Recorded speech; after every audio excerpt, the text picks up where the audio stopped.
Welcome to Prep Sports Network, a live broadcast between the Mission Prep Royals, your Mission Prep Royals, and the Atascadero Greyhounds, making the drive over the grade to play some Ocean League football Week 2. I am Brian Stanley. Joining me is my partner in crime tonight, Lorenzo Reyna.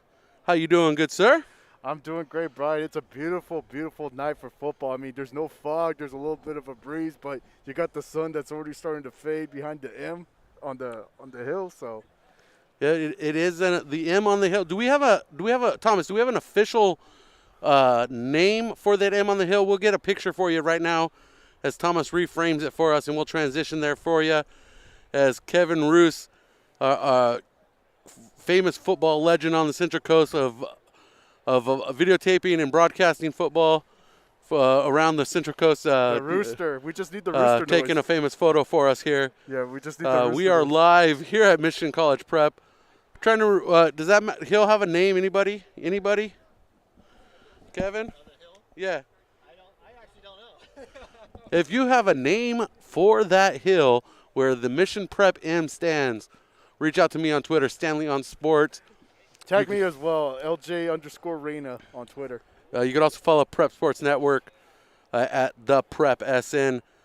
Streaming live tonight. We are simulcast everywhere tonight. I went to the extra work of embedding this onto my personal website. So we are streaming on PrepSportsNet.com, Spreaker.com, BrianStanleyMedia.com, and YouTube.com. 4 locations to find this broadcast tonight. And it is going to be a good one as the Atascadero Greyhounds look to bounce back from a season 2 years ago where they were 0-10, and they're climbing, and they put up a tough fight last week against the Arroyo Grande Eagles, but were unsuccessful in a 33-21 defeat as Coach Hartman down there in Arroyo Grande always brings a tough powerhouse program. Yeah, and I got a chance to watch the Greyhounds last week, Brian, before heading out to Mission Prep the following day. And Atascadero's not going to shy away from their traditional identity. They've always been tough, hard-nosed, like beat you in the trenches, establish the running game. I would imagine that tonight is going to be no different. Although you do have to watch out for their QB, Evan Muscardi. I hope I got his name right. He's a dual threat. He did make some plays with his legs that was able to keep the Greyhounds in the game last week against Arroyo Grande. I wouldn't doubt that Vic Cooper's probably going to call his number plenty of times to try to get this offense going. Yeah, Muscardi definitely an impact in last week's contest. 152 yards rushing for the junior quarterback, as well as picking up 80 yards on the ground in just 4 carries. 20-yard average. That is a 20-yard average and a 56 long. And in all of that yardage, only managed to throw 1 touchdown pass. No rushing attacks into the end zone for him.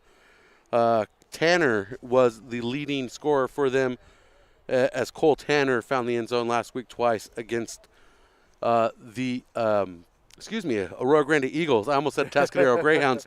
They're not playing. They didn't scrimmage. No scrimmage. No scrimmaging. It was a legit game. And then on the other side of the ball, we have the Mission Prep Royals. Offense not super effective last week. No first half passing yardage for White. Only 2 completions in the second half of action against the Napomo Titans. But that defensive attack, unbelievable. They had 2 interceptions, 4 fumble recoveries, led by as I look at my notes here, it was led by, I'm on the wrong side of the ball here. Flip my notes over. Now the notes do look correct. Early jitters. George Kardashian had an interception and 2 patted down passes, and David Lorera had an interception, and then Connor Lopez had 2 fumble recoveries, 1 for a touchdown, and then Hawk had a fumble recovery as well, and so did Al Lim. You know, Brian, I'll put you this way. If Tampa Bay Buccaneers defensive coordinator Todd Bowles was actually watching our game last week, he would have been in awe of the defensive display that the Royals had last week and be able to force all those turnovers, especially scoring. As you mentioned, Connor Lopez scored on the opening touchdown, but that wasn't the only defensive touchdown. They scored twice. Yeah, David Larrera had that 80. It was a official ruling 87 yards. We had it about 85. Yeah. But it was 87 yards for the official touchdown. And Brian, I would not doubt if you're Vic Cooper, if you're the Atascadero coaching staff, they probably mentioned it right away to their team leading up to this game. Take care of the football. Take care of the football, ball security. You don't want a repeat of what happened with Napomo last week and losing the football, I want to say about 5-6 times from what I remember, but you know, you got to take care of the football because a team like Mission Prep, they are going to take advantage of those miscues. And taking advantage of miscues is the key. And that's exactly what the Mission Prep Royals did last week for the win on defense. They got to do the same thing this week on defense to contain the Atascadero Greyhounds and their dual threat quarterback in Evan Muscati. Other than that, we got to see a new quarterback for the Royals last week, and he did a great job in the second half moving the ball around as his passing percentage in the second half was, I believe, 2 for 3, or 2 for 5, that is, three incomplete passes. And then after not completing any passes in the first half. So definitely growing on the offensive side of the ball, definitely moving the ball on the ground, 125 yards of rushing for the Royals. Susank leading the way along with Harrigan, the freshman, who had 56 yards. And Brian, you kind of figured too, and I know we mentioned this last week, that when you're moving on from Asani Berkeley and Carlton Brown, you're most likely going to try to establish the run just to keep things simple, and that's exactly what David Schuster and also new offensive coordinator Doug May implemented last week. And I would imagine that they're going to try to do more of the same, try to establish that run. And establishing that run is what they're going to do. They're going to still work on that pass game.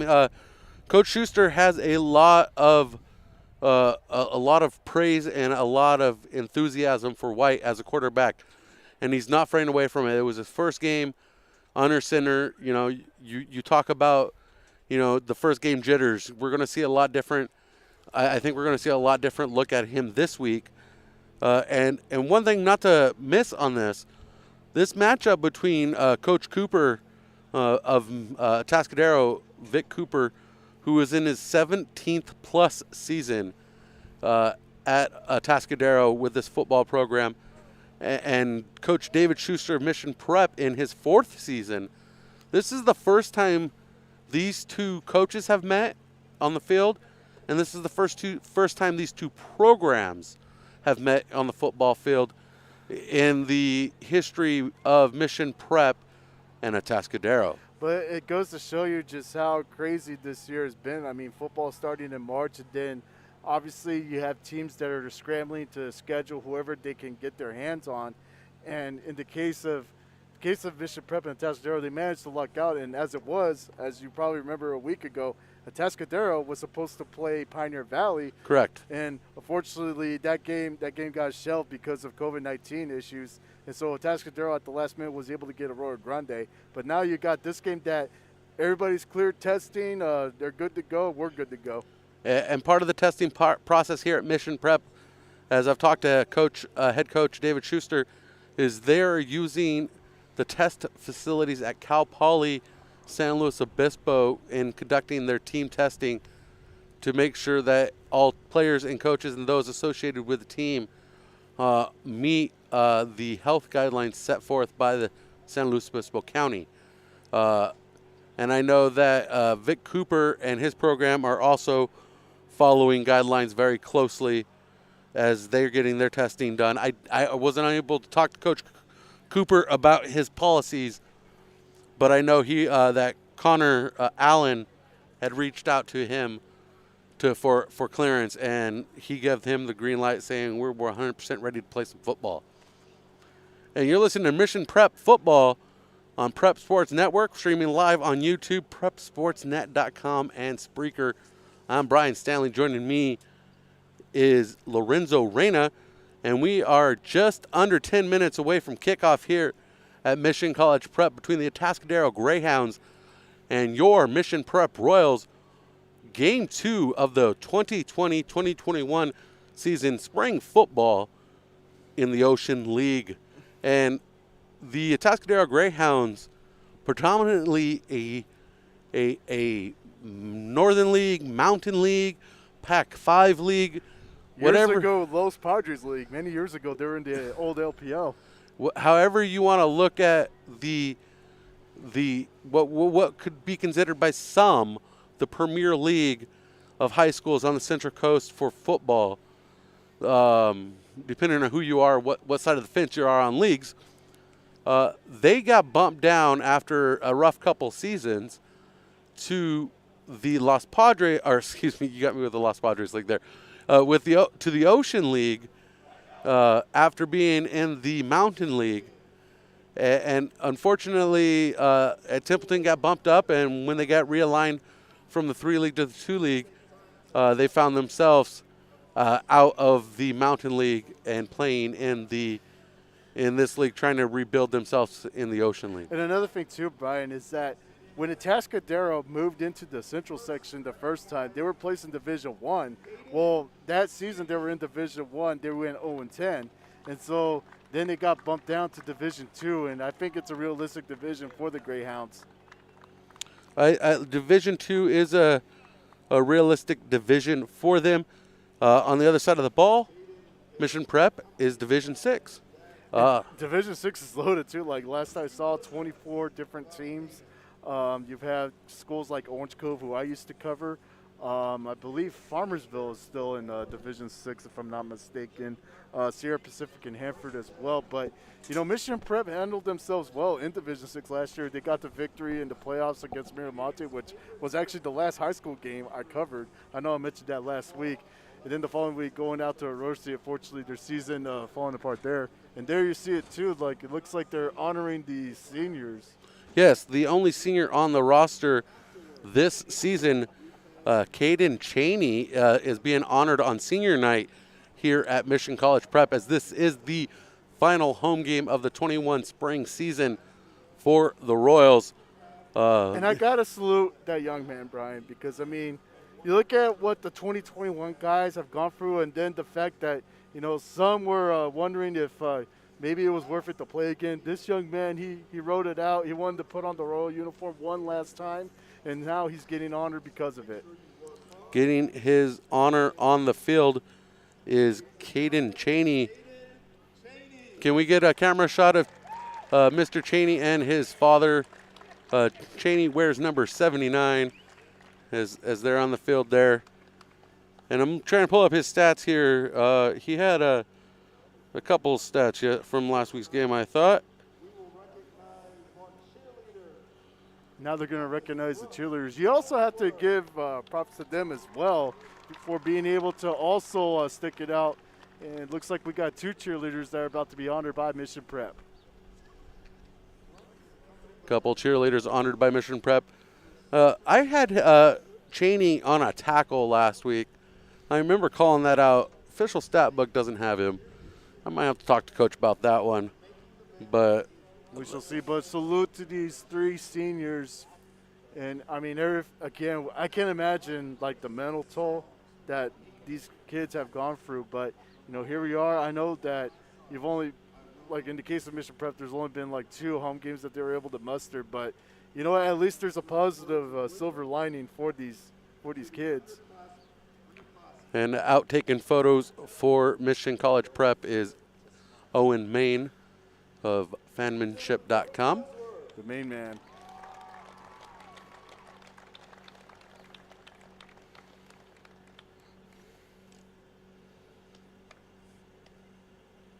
And, you know, there was also a period too, Brian, where we honestly didn't know if cheerleaders would be allowed. And then there was like there was intense pressure to get that reversed. So lucky for them, they're out here. Yeah, we didn't know who was going to be allowed out here. Now we have Fans scattered, social distance on both sides of the field. And we're going to take a break as we are in prayer. We'll be right back. You're listening to Mission Prep Football on Prep Sports Network.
Welcome back to Mission Prep Football. We're just about to get underway here at Mission College Prep in downtown San Luis Obispo.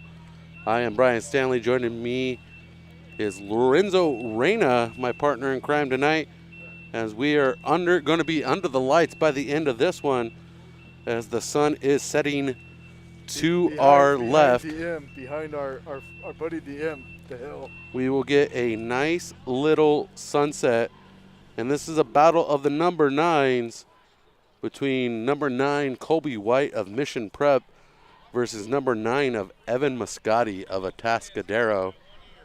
We are ready to get underway as captains meet at center field. Caden Cheney,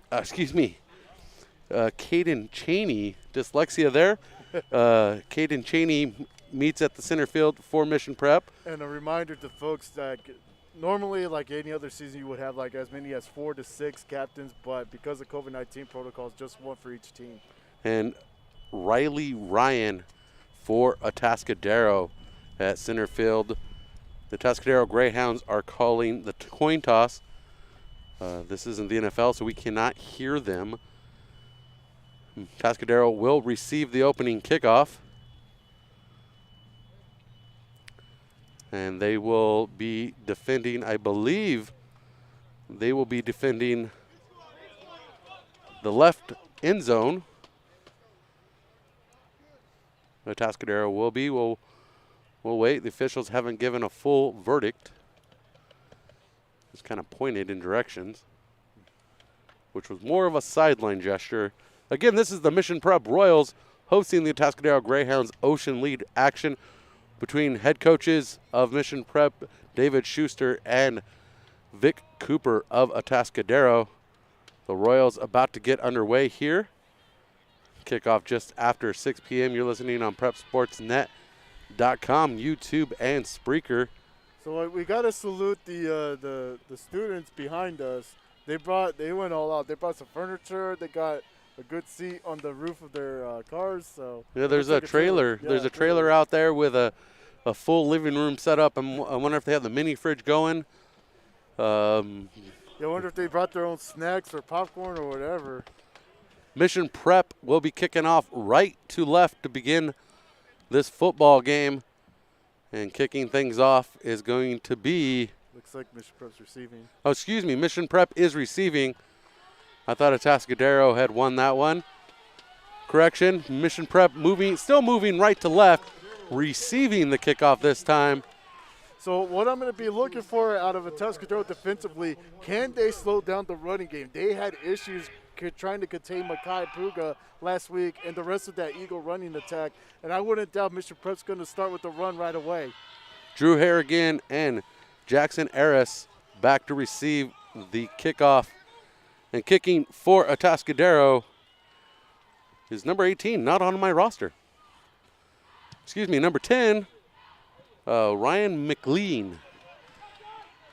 And Aris with the kickoff. He's going to take it back out to, that was George Kardashian with the return out to midfield, spotted at the 42-yard line. Royals with the first down. 11:53 on the clock to begin their first drive. And last week, Brian, you saw a lot of double running back split sets, so looks like Mission Prep going with the gun and the single back. Split receivers, 2 on each side. White with a high snap, able to keep control of it. Pass out to the left side. Pass is complete, running up the sidelines before pushed out of bounds at the 50. Jack Susank with the completion. A gain of 5 yards for Susank. Rare pass to start the drive. I mean, here I was thinking that they're going to start establishing the run. Maybe we'll still see a good mix of running. But, right away going with the quick screen.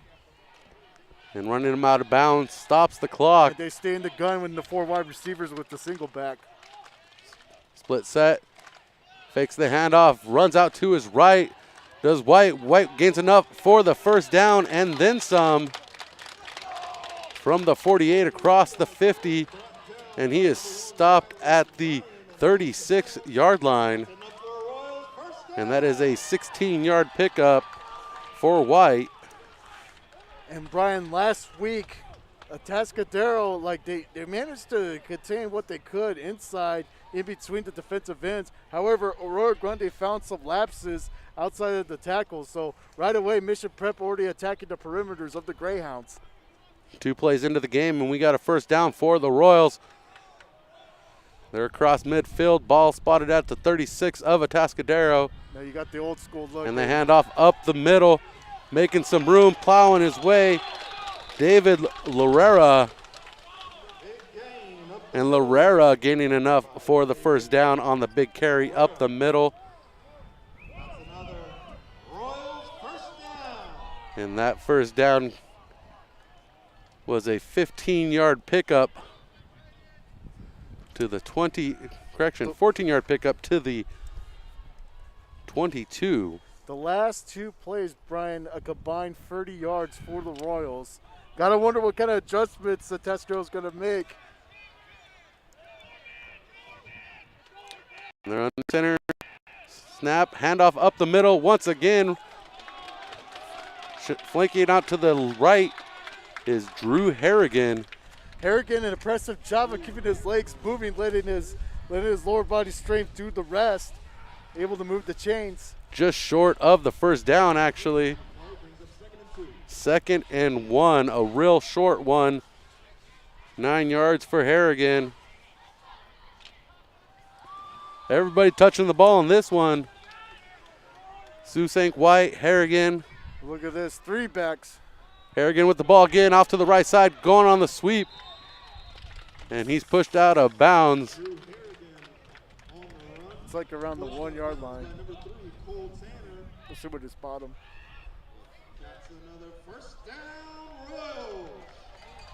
First down, Royals spotted at the 3 yard line, it looks like. 4 yard line, that is. Now they're saying the 3 yard line. No, if you look at the ball, it's spotted actually at the 5. Okay, yeah. Spotted at the 5. That was an 11-yard pickup by Harrigan. And early movement. Early movement on the play. We got a flag on the field.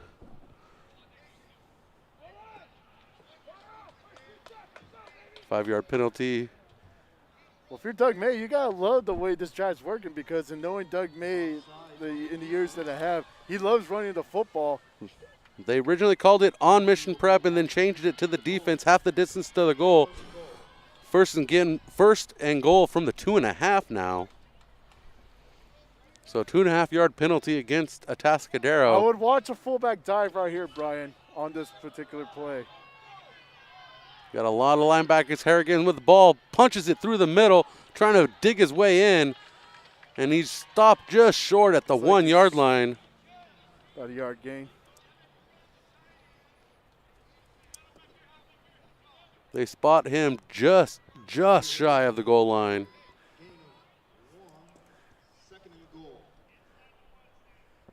Second and goal for Mission Prep. 9:43, we're scoreless, but Mission Prep's in the red zone and they're sniffing for that goal. They're not going to settle for 3 here. They don't want to. Opening drive makes a statement against Atascadero, a team they've never faced before. Up the middle, Harrigan again tries to bounce off the tackle, and he's into the end zone for the touchdown. He bounced off of the first initial tackler, kept himself going, and lots of excitement from, we can't say the stands. I mean, you got parents that brought their lawn chairs. They're cheering loud and proud. At 9:24 in the first quarter, we have a score for Mission Prep.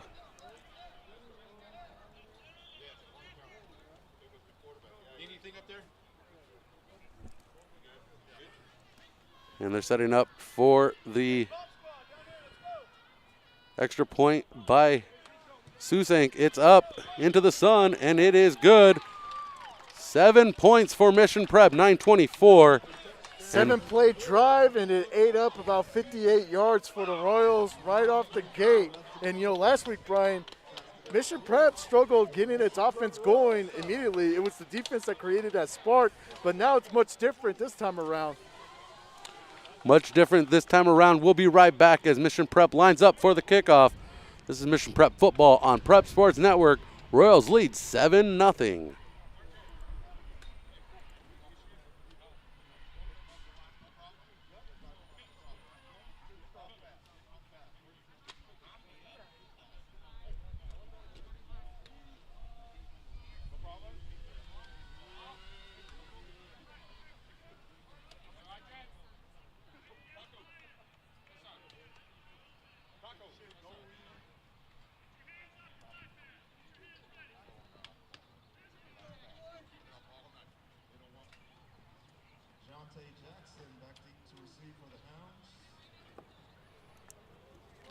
Welcome back to Mission Prep Football and Prep Sports Network.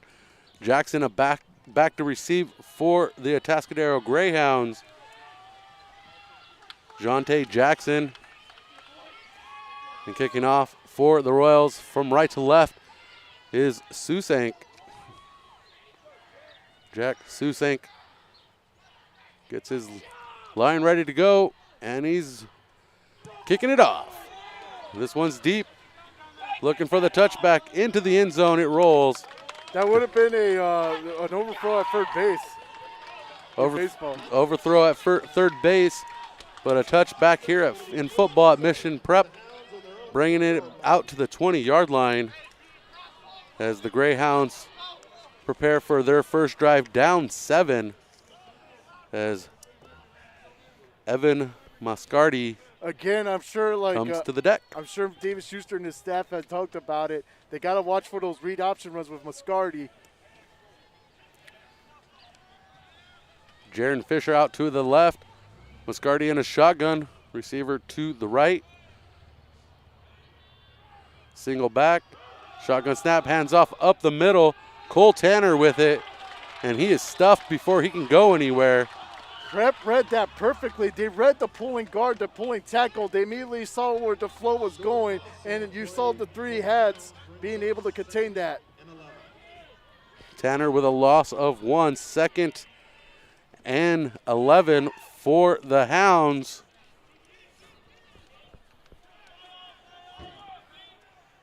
I saw Owen Harrison helping lead that as well, being in the mix for the Here's stop. the shotgun snap.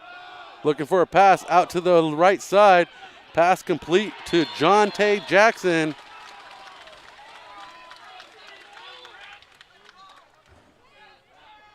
Pass complete to number 17, Jonte Jackson. And that pass good for 4 yards. Jackson was one of the main go-to guys for Moscardi, even despite the struggles that they had in the aerial tech. But I wouldn't doubt he's going to try to feed him the ball a little bit more. 3rd and 7. Here's the snap. Rolling out of the pocket to his left. Being chased down and taken out of bounds on that tackle is a Mission Prep Royal, Mario Larrera, the other half of the Larrera brothers. And it was a week ago, and when I watched Moscardi play, he made the bulk of his runs on the left side, and he was able to gain some success there. But here you got 4th and 1. Looks like they're going to settle for the punt. 4th and 1. Board says 4th and 1. It's more like a 4th and 2.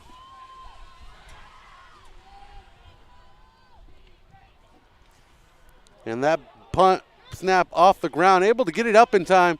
It's a short punt as they call grenade to clear it out. And it rolls in favor of the Hounds. And the Mission Prep Royals will start 1st and 10 from their own 46-yard line. So the Greyhounds only able to get 10 total yards on that first drive. We'll see what response the defense has here.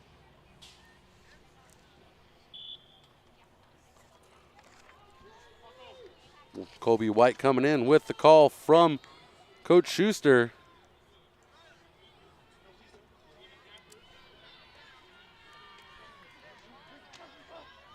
Running the spread offense to the right, 2 to the left, single back. David Larrera, the single back with White. White takes a snap, fakes the handoff to Larrera, keeps it himself right up the middle, finds some room for the first down. And he's taken down after gaining enough for the first down. And guess who he was following? Caleb Alalam, one of the key players who was highlighted by Mission Prep social media pages last week. Had a huge game and going both ways in the trenches. That was a 12-yard pickup for Colby White. 28 yards so far for the sophomore quarterback.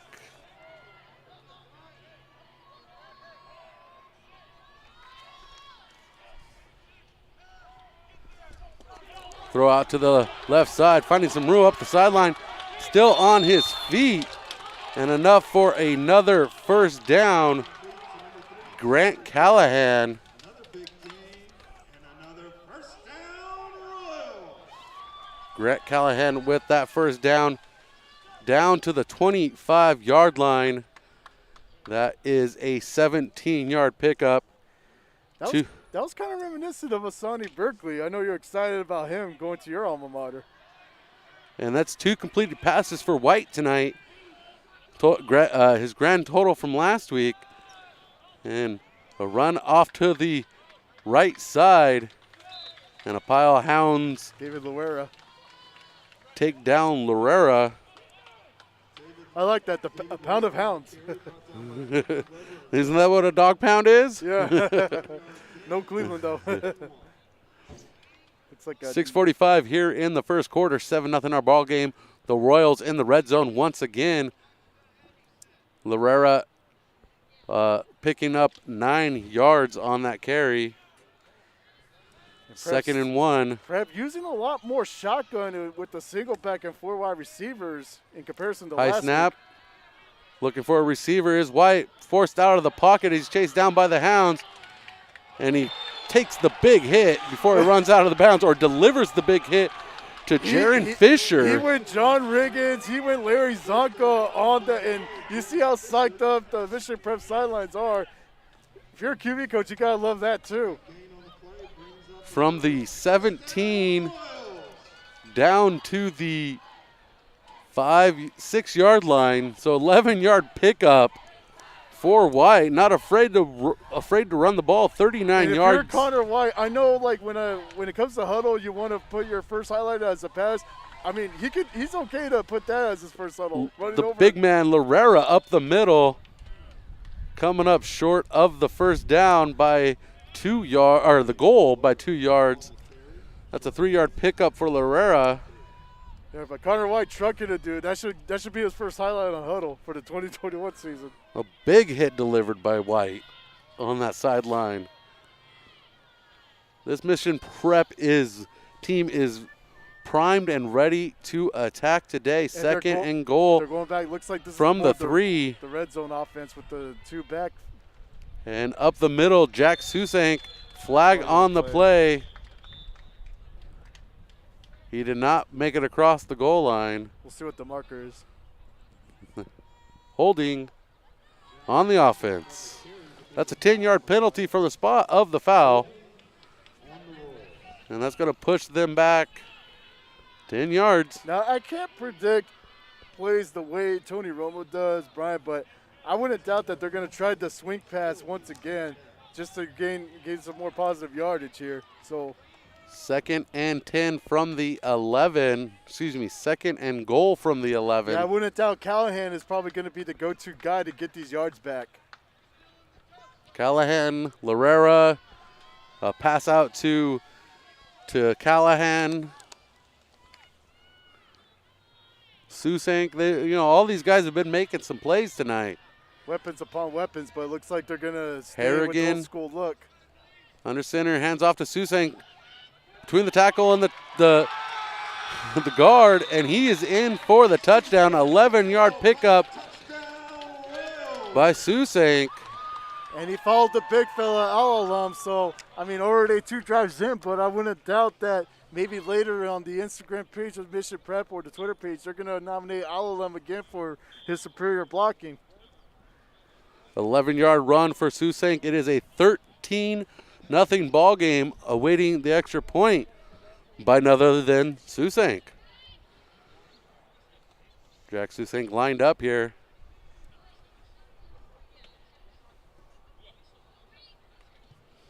Kick is up. Kick is good. 14-0. Mission Prep has a commanding lead here in the first quarter. So check this out, Brian. 7 plays for Mission Prep have gone past the 10-yard mark. This offense is clicking right away. Clicking right away they are, and we'll be right back. You're listening to Mission Prep Football. They lead the Atascadero Greyhounds 14-0 on Prep Sports Network.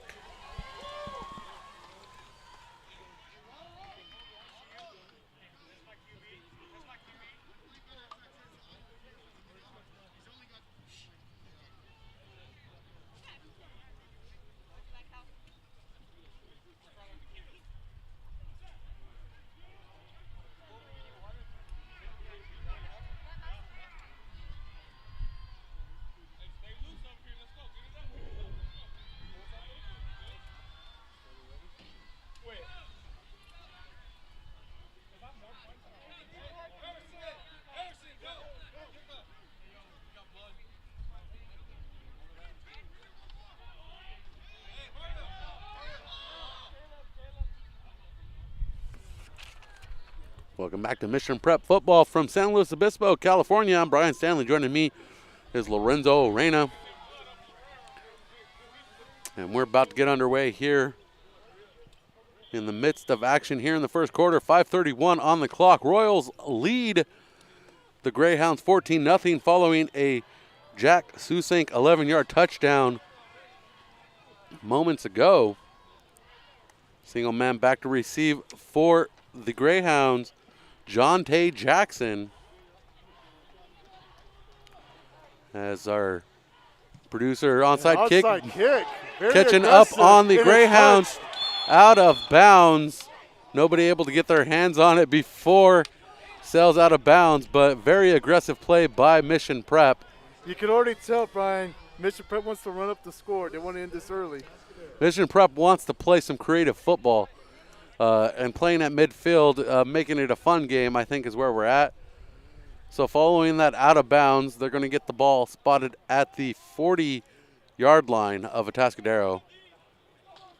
So far, Mission Prep offensively, Brian, 112 total yards from my count. Atascadero, only 10 total yards so far. We'll need a fact check, though. And playing from the shotgun in motion for the Greyhounds is Ryan. And a bad snap. And the sack for the Mission Prep Royals, Tommy Patchell. Patchell read that perfectly. He read that like a Brian Stanley article. I mean, he was on top of it, be able to get the penetration past the line, was able to slow down that dual threat, Moscardi. And Patchell with a big loss there. That's a 10-yard loss for Moscardi. He is now in negative digits for yardage. The defense coming up huge here. And the handoff to Jackson. Jackson coming on the sweep. And he gets stuffed before he can gain some good yardage to get them going the right direction. That is a gain of 7. We'll make that 6. I know it's a young season, but I feel like Jackson's like their most dynamic playmaker outside of Moscardi. So you wouldn't doubt that Atascadero's still going to try to find ways to feed him the football, even if it means fly sweep. Split set, 2 to the right, 2 to the left, in motion. Ryan from left to right and rolling out is the quarterback, and his pass is broken up. Got flag on the play, though. Mario Larrera breaking up Moscardi's pass. But we'll see what this flag action's all about.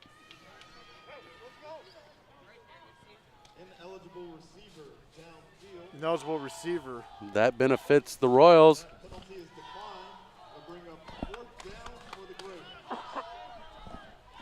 Bless you, sir.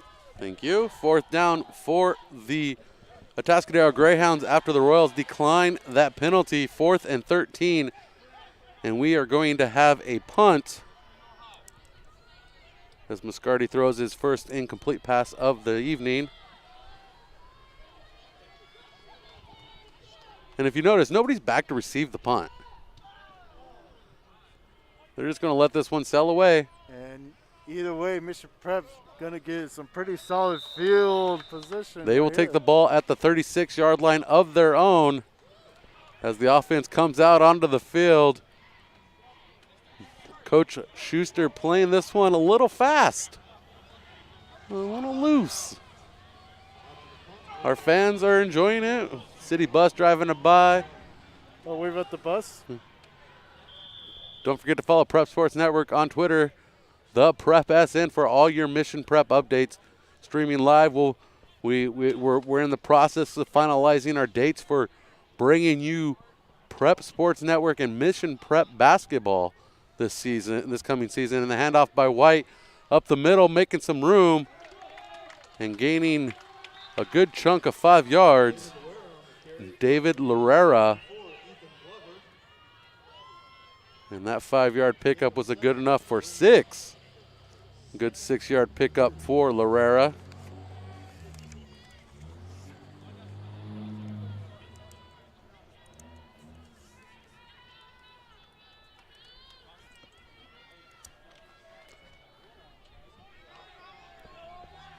Mission Prep still Second going with the old and school look. a short 4, that is. Handoff up the middle. And again, that's Larrera. David Larrera making an impact on the offense. Mario Larrera making an impact on the defense. And that's a first down, Royals. And that's a 7-yard pickup.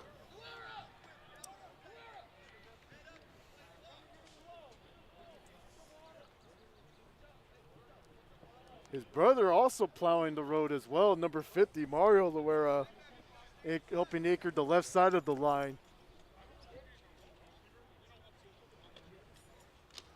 And Larrera with 39 yards rushing on 5 attempts so far unofficially. First and 10 from midfield. Right up the middle, Jack Susang breaks loose. He's got some room. He got nobody in front of him being chased down by the Atascadero Greyhounds, and he's in for the touchdown. And there's no flags on the plate. That was reminiscent of last week's huge running touchdown against the Pomo. Everything is going the Royals' way so far today, Mr. Stanley. And 2 touches for Susang, and he finds the end zone twice. And that 50-yard touchdown gives the Mission Prep Royals a 20-0 lead as Susang comes to clean up his own work with the extra point.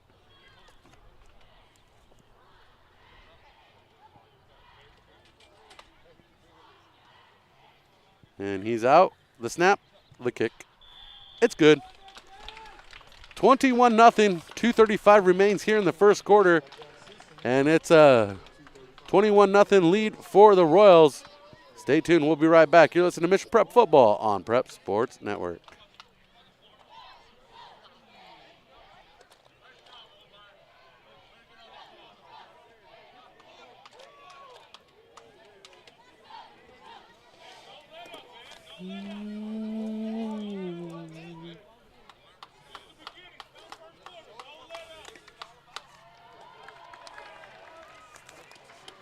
That was a good touchdown call.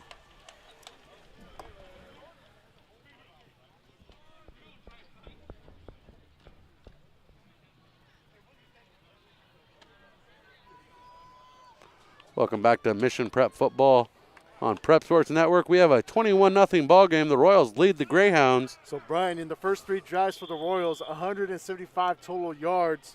The Atascadero so far, I only got him at 14 total yards.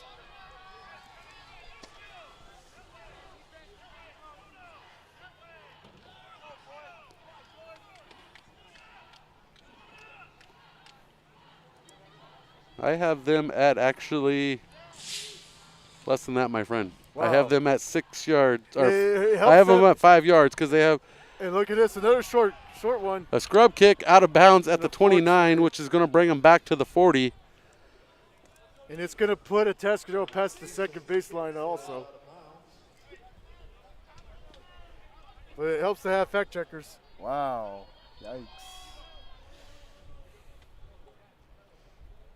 Yikes. So actually, let me correct that. Yeah. 6 and 4 is 10 minus 5 is, Wow. or 4 yards actually, because we have a -1 on the board as well. 4 yards so far for these Greyhounds as they start at the 40 from the right hash, moving left to right. I know the Greyhounds started a little slow last week against Aurora Grande, but honestly, it was nothing like this. Greyhounds wearing white road jerseys with orange numbers and trim, gray helmets. Shotgun snap. Moscardi throws out. That pass is complete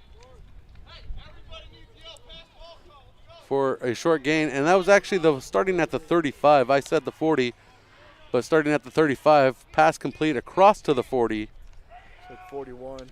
To the 41, 6-yard gain to Ajah Donner.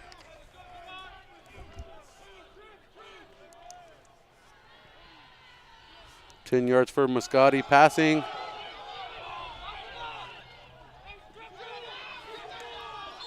And a scrum. I counted 5 Royals. I'll call it the Royal Flush.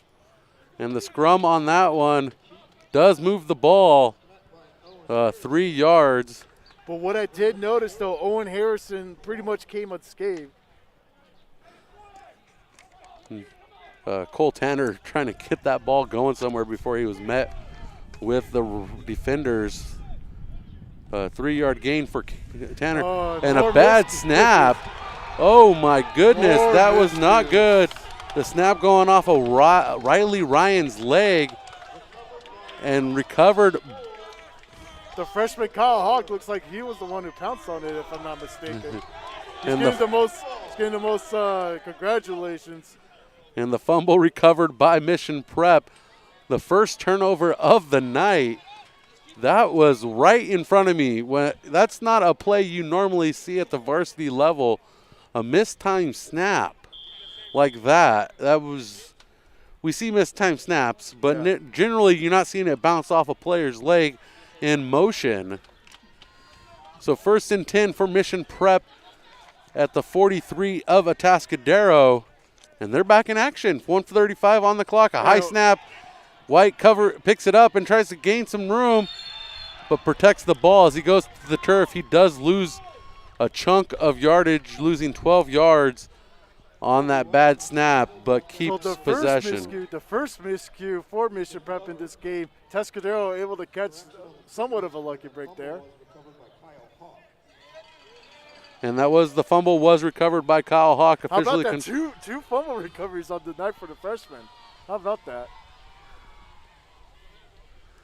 No, the first one. There was only one. Yeah. White recovered his own fumble there. So that defensive fumble recovered by Hawk. And Royals back underway. A long 22 yards. And that pass incomplete for White. And, on that last play, that was the only negative yardage play involving the Royals.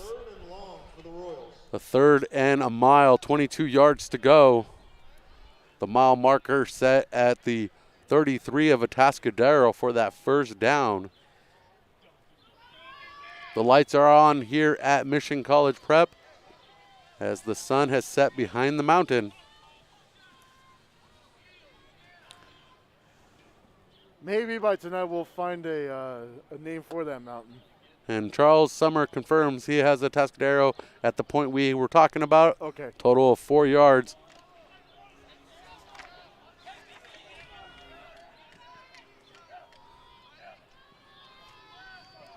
Hand off to Harrigan. He's finding some room up the middle. He's trying to get across the 50, and he does. And that gain is enough for 15 yards for Harrigan.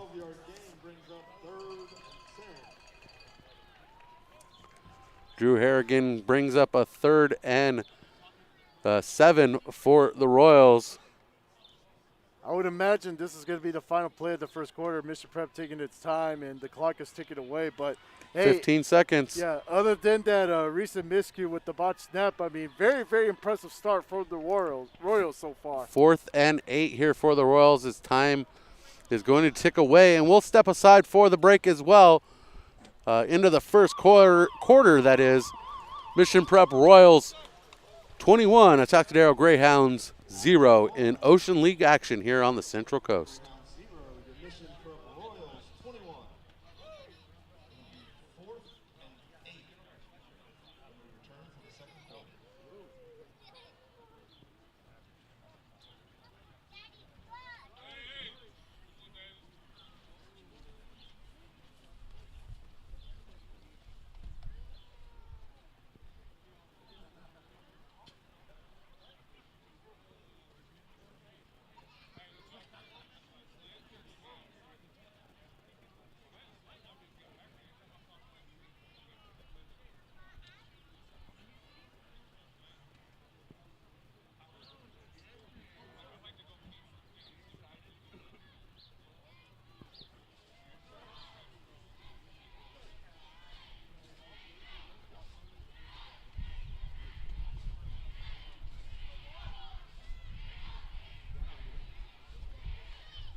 Sunsets in the west, according to Charles Summer in a text message.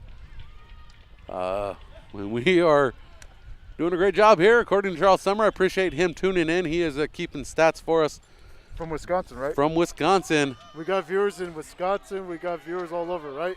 And they're going for it on 4th and 7 here from Mission College Prep. And the handoff to the left side on the pitch. And that is enough for the first down. The big man, David Andrade, pushing forward from the 40 for the very, very aggressive play called there. Not only going for the 4th and 7, but running it on the old school pitch play. Andrade picking up 10 yards. And it's a 1st and 10. Drive still alive. 11:44 on the clock as we've started the second quarter here at Mission College Prep. The Royals lead 21-0 over the Atascadero Greyhounds. And they're at the 30-yard line. With 30 to go until they find the goal line. White under center. Rolls out to his right side. Pass to complete to Susank. And Susank breaks loose for a few more yards after the catch. And he gains enough for the first down. It looks like Mission Prep will be operating inside the red zone now. They're gonna move the sticks. It was a little hairy there for a second. We weren't sure if they were gonna move the sticks or not. But that 10-yard pass completed to Susank for a first down. 33 yards tonight for White passing. Susank with 15 yards under his belt.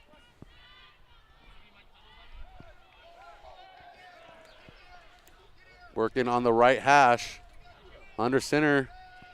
Looking for a quick pass. Deep corner pass on the left side.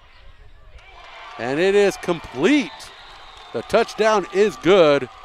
Jacob Butler with the score. One-on-one matchup and then just the lob. The alley-oop. 20-yard pass to Butler. And Butler making it smooth as butter. The Butler did it, right?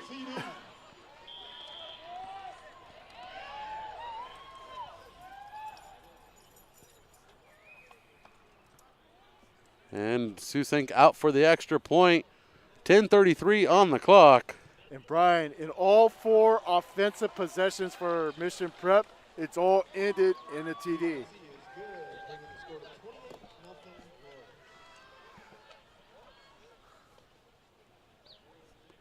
And after that 20-yard pass from White to Butler, we have a 28-0 lead. So far, a shutout.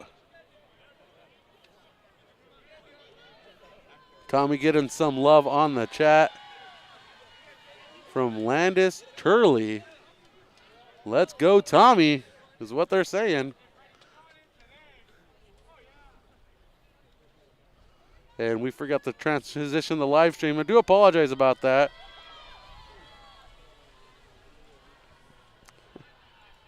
There we go. I apologize for that, ladies and gentlemen. Well, a shout out to the people in the chat also watching tonight's game for us as well. I appreciate our chat members notifying us. We are a one-man group here, trying to do everything from tech work to broadcasting. So I appreciate you guys, John Fleming, Curtis Macias, and everybody else. Appreciate you. And the kickoff from the Royals.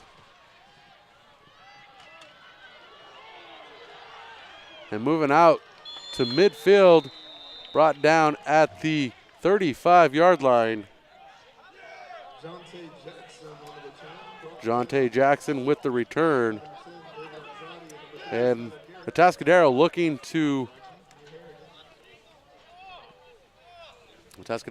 to move the ball better this time. Just establish any kind of momentum that you're able to get, whether if it means like a fly sweep to Jonte Jackson or getting them deep. But, you know, I think at this point, if you're Vic Cooper, you got to open things up even more. You got to take some aggressive shots down the field.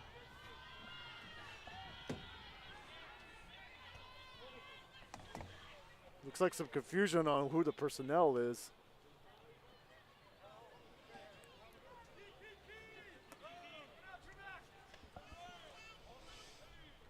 Waiting for the snap. Here's the snap. Looking for a pass over the middle, and that pass is complete and immediately stopped. The freshman Connor Lopez, who, as we mentioned, had a huge breakout game against the Pomo. It's continued over. He was able to pick that up right away. Ryan Riley gaining 2 yards on that Mascotti pass.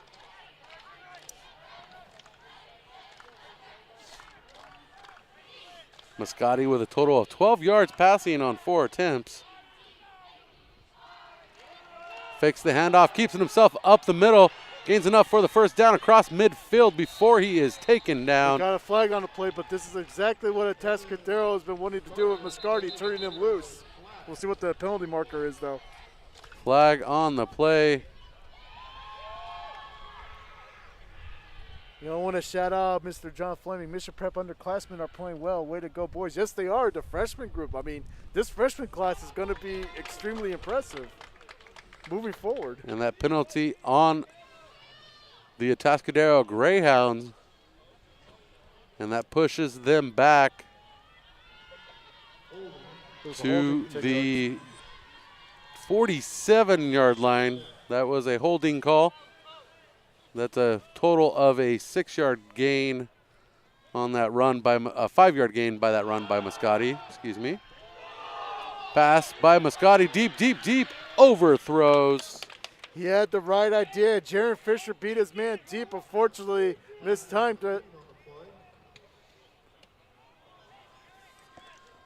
Yeah, just overthrew his receiver. And not only that, no safety help as well. I mean, that would have been 6 points all over it.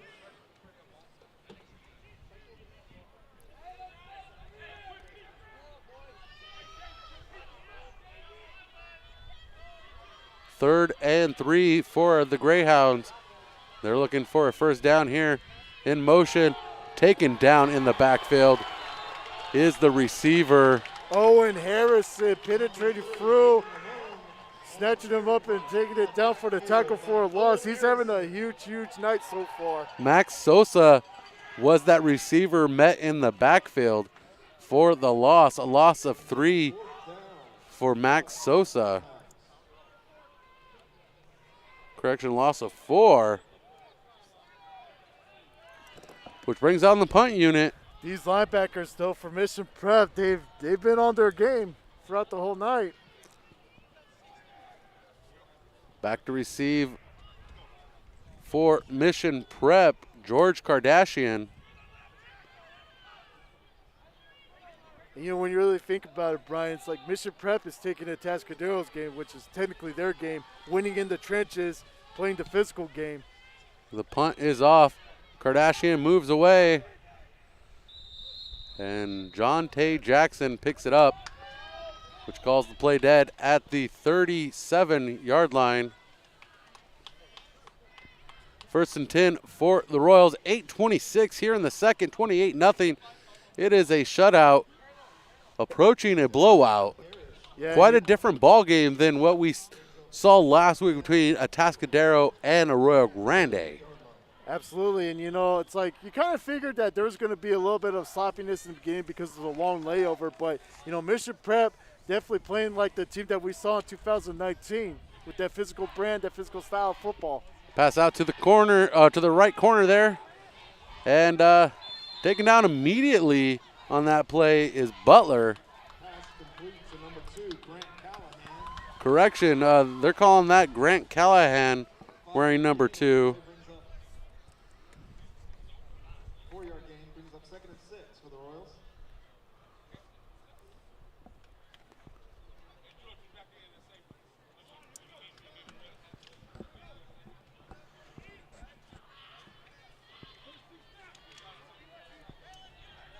Well, that was Butler. Yeah, that was Butler. We have a number 2 and number 3 on the field. Running up the middle, finding some room. Nothing but room for him, and that's going to be a touchdown. Drew Harrigan in for the score. No penalties on, no flag on the play, and I want to shout out RJ Esman, number 77. I saw him springing Drew Harrigan loose. Looked like a pole play, but I mean, that number 77, he was able to spring it loose. And that big touchdown run.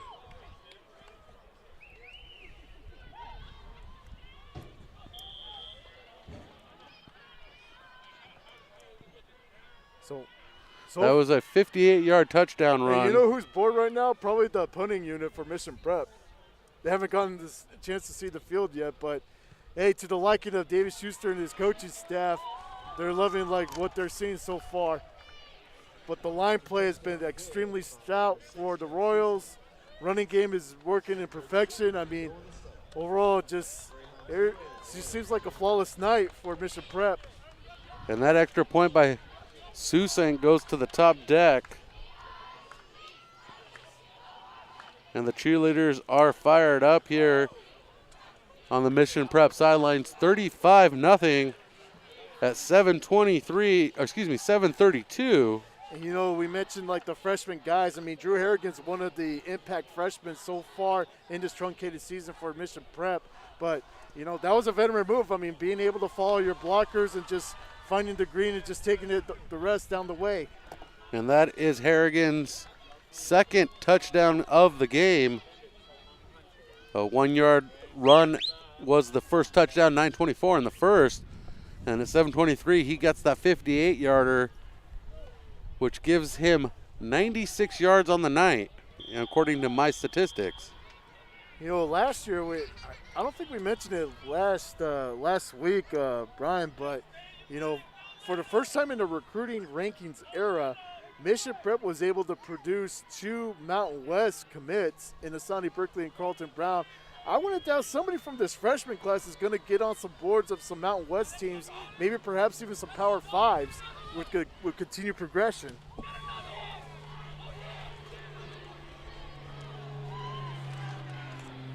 A big hit on Jackson. A big tackle coming by way of Grant Callahan. Give him the sledgehammer. Give him the sledgehammer. I wouldn't doubt Firestone Grill probably heard that pop. Or the airplane that just flew above us probably heard it too. Wow, what a big hit there.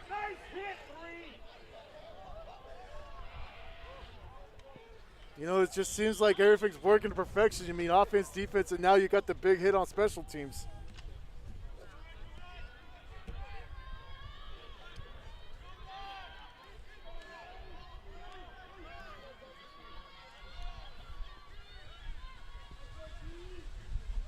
The handoff by Muscardi, going out to the right side before he was taken down. George Kardashian was able to come down and read that play right away, preventing it from breaking loose. Aiden Lamone carrying that one for a 5-yard pickup.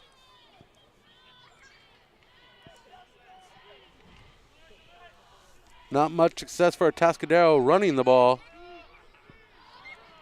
Just not much success at all for Atascadero, period, throughout this whole first half.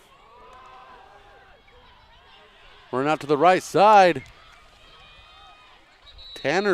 Cole Tanner that is, and he gains enough for a first down. Cole Tanner on the carry. That's enough for a first down for the Greyhounds. And that is a 15-yard pickup by Cole Tanner. Tanner with 17 yards tonight on his third carry. First and 10. And according to my notes, that's the longest play from scrimmage tonight for Atascadero. 43-yard line, pass out to the right side, incomplete. Muscardi unable to find Riley Ryan. 6:42 here in the second quarter, and that brings up second down.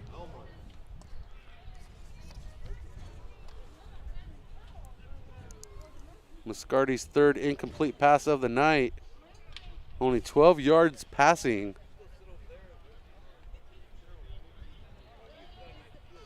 You know who's also had a quiet night as well, is Mr. Jonte Jackson. 6:42, clock is stopped from that incomplete pass. 2nd and 10 from the 43. Low snap and A bad snap results in a tackle by senior Caden Cheney. Cheney getting a lot of love on the sideline and no they're chanting gain. his name. They're chanting his name as they should. I mean, you know, he's experienced a lot of highs with this program. I mean, the transition to the central section, being able to experience the playoffs in the 11-man field. The last time we saw the Royals, that 8-man championship as well, he was a part of that too. In the shotgun, Moscardi takes a snap. Pass over the middle, complete. Coming up short of the first down, Jaron Fisher. We got an injured player. An injured player on the play. A 9-yard pass. We have an injury timeout as officials come out onto the field. We'll take the timeout with them. You're listening to Mission Prep Football on Prep Sports Network.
Welcome back to Mission Prep Football on Prep Sports Network. 35-0 is our score here with 6 minutes to go in the second quarter. Looks like Dallas Parrish was the injured Greyhound, but looks like he is walking under his own power. Definitely a positive sign. Purse to that young man right there. Helped off the field by coaching staff, but under his own power. And we're about to get underway here. I do want to say the loudest fans right now are actually right behind us with the couches and being on the hood of the car. And 4th and 1, they go with it on the keeper. And that quarterback keeper is a gain of 1 by Moscardi. And Moscardi with that 1-yard gain gets the first down. 1st and 10 from Mission Prep's 44-yard line for the Greyhounds. Greyhounds still not shying away from operating out of the gun. And a run out to the right side for the receiver, trying to gain some yardage, Max Sosa. It looked like Connor Lopez kind of doing a John Lynch impersonation during his time with the Buccaneers, able to try to crash down. Looks like he was able to still kind of stall that drive. And Sosa gaining 1 yard. I made the John Lynch reference because he is wearing 47, which was Lynch's number, so.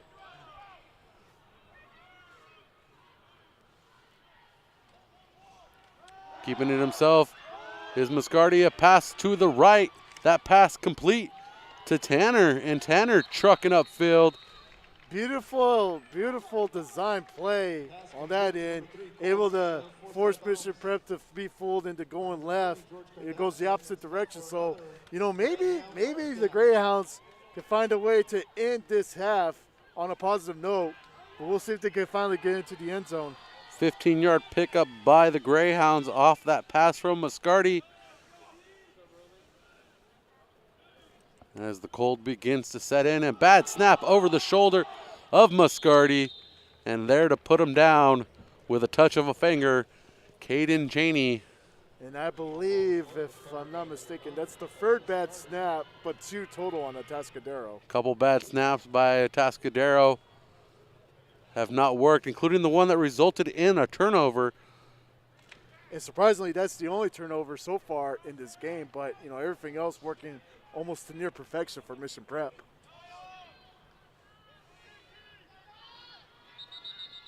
Looks like some early movement right here.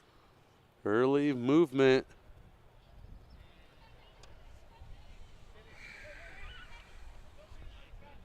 False start on the defense, or offsides on the defense. Offside.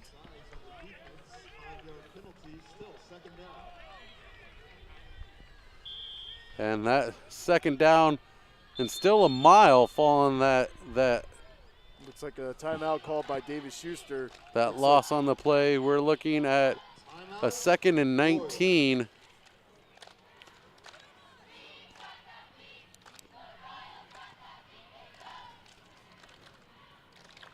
Yeah, those fans, those students, I'm impressed. It's like, you know, they're helping with the cheerleaders cheer. You know, people are passing by. I'm sure they're energized by their enthusiasm. A lot of spirit here at Mission Prep. I heard from Coach that we were having some watch parties in the North County. Yes. And if you are listening to us in the North County, we appreciate you. Please stay tuned for the whole broadcast. Watch your favorite Atascadero Greyhound player get some action on YouTube, Prep Sports Net.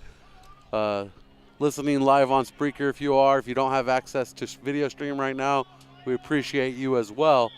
The video will be reloaded for replay anytime after this. In motion, pass, or handoff, and unable to complete the handoff. The ball comes loose as he's taken to the ground. Mario Lorera penetrating through that line. Able to come in on that linebacker blitz, but again, like, can't stress it enough, linebacker play has been on point tonight right here at Mission College Prep. They're saying he was down before the ball came loose. Back-to-back plays on, or 2 out of the 3 plays, a loss of yardage for Muscardi. Loss of 7 on that one. 1st and a mile, 1st and 31 yards as he rolls out. Takes a hit as he throws the ball, almost incomplete. That was almost intercepted, almost complete. Almost the immaculate reception as well. Yes. The intended target on that one was Fisher.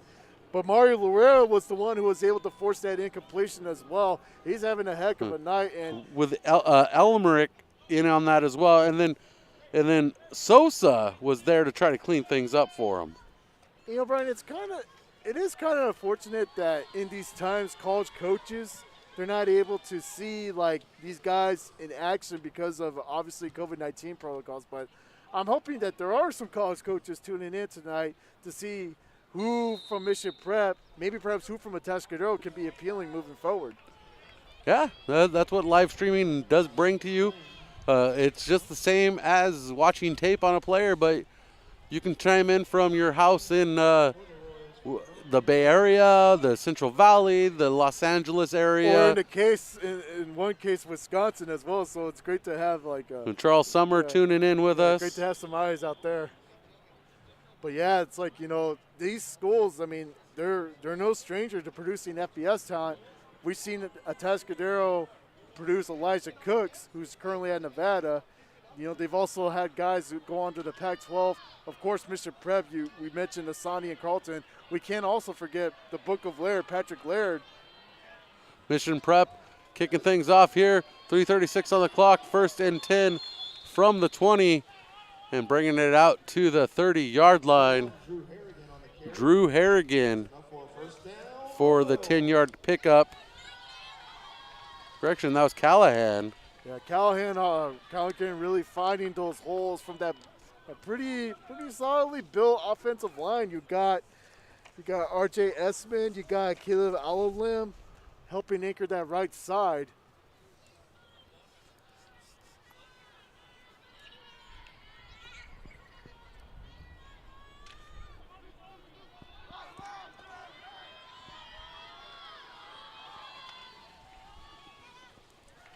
Looks like another fullback dive for Mission Prep.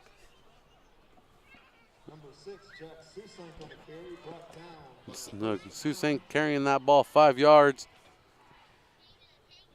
as he has 66 on the night.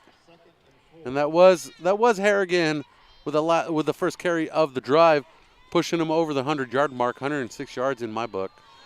We'll get some stats from Charles Summer here at the break. He'll text me some pictures, hopefully. In a week ago, when Atascadero was playing at AG, Makai Puga, from what I remember, he was already at 114 yards in the first half alone. And Harrigan running it 5.5 yards for the first down on 2nd and long 4. Harrigan making his presence known this week, 111 yards and counting, 46 yards, 46-yard line of Mission Prep. The Royals have the ball as we approach the 2-minute mark. No 2-minute warning in high school football. 2 minutes to go now here at Mission College Prep in the first half. Handoff from White to Harrigan. Harrigan looking for some room as he slides into a tackle at the 50, a 4-yard pickup. Drew Harrigan on the carry. 4-yard, 3-yard gain on the play. Oh, 3-yard gain. Harrigan, only a freshman, making a huge impact. He's going to be the future of this program, and something we might be able to talk about at the break. Yeah, so many stout freshmen of this program. John Fleming asking, is Mission Prep the new SLO County football powerhouse? Something we can talk about at the break. 1:15, the clock continues to run. 2nd and 7. Pitch out to the left side, finding some room. Andrade. Andrade works his way for the first down. That 7-yard pickup for the big man with the padded right hand. Puts his head down and gets enough for a first down, Royals. And to reiterate, our PA announcer puts his head down, gets the first down. Yeah, protecting that hand, holding the ball. Less than a minute to go here. Mission Prep taking it nice and easy. Question is, do they take a long shot to the end zone before the end of the half? Looks like they're and going to Susank up the middle, working his way right through the hash mark on the left side before being tackled. It looked like he carried 2 Greyhounds for at least 10 yards down the field. And he's taken down at the 32-yard line. And that's enough for a 17-yard pickup by Susank. You know, the clock is already down to 25 seconds. I don't know if Mission Prep's going to take its time or if they're going to actually try to put 6 more before halftime. 1st and 10 from the 33. Rolling out, White to his right, being chased down by the Greyhounds. Pass up and over the hands of the intended receiver, Owen Harrison. The tight end, the replacement for Carlton Brown. He had the height. It was just, well, he didn't have the height. He was just a fingertip short. Carlton Brown would have had the height. I mean, he was, what, 6'6" maybe? Yeah, but there's an experience level. Yeah. You know, when you're playing behind Carlton Brown, you don't get as many reps. Obviously. Same thing with Asani during the game, during the live game. You get the reps in practice, but not in the game. So, you know, they'll work that out. We're up 35-0. That's not nothing to be alarmed about. Yeah, absolutely. With 7.9 seconds to go here in the first half, you have a 5-score lead. With basically 8 seconds, here's the shotgun snap. White rolling out, avoiding the tackle, deep pass, looking into the corner of the end zone.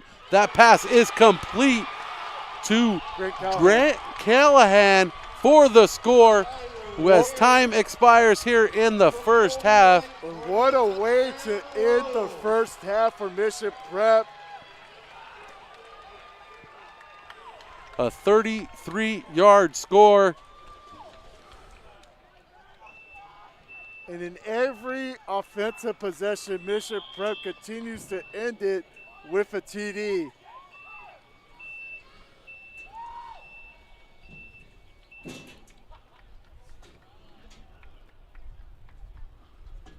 And here's the Jack Susain kick, and it is good off Almost the hit- light post. Yeah, almost hit the window. I would have been scared for that window. And at the break, it is 42-0. Mission Prep leads the Atascadero Greyhounds. We'll be right back. You're listening to Mission Prep Football on Prep Sports Network.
Little halftime entertainment from your Royal Cheerleaders.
Welcome back to Mission Prep Football on Prep Sports Network. We are at the break, tallying up some scores for you, or some stats for you here, and clarifying some information. We got some roster updates for you at the break.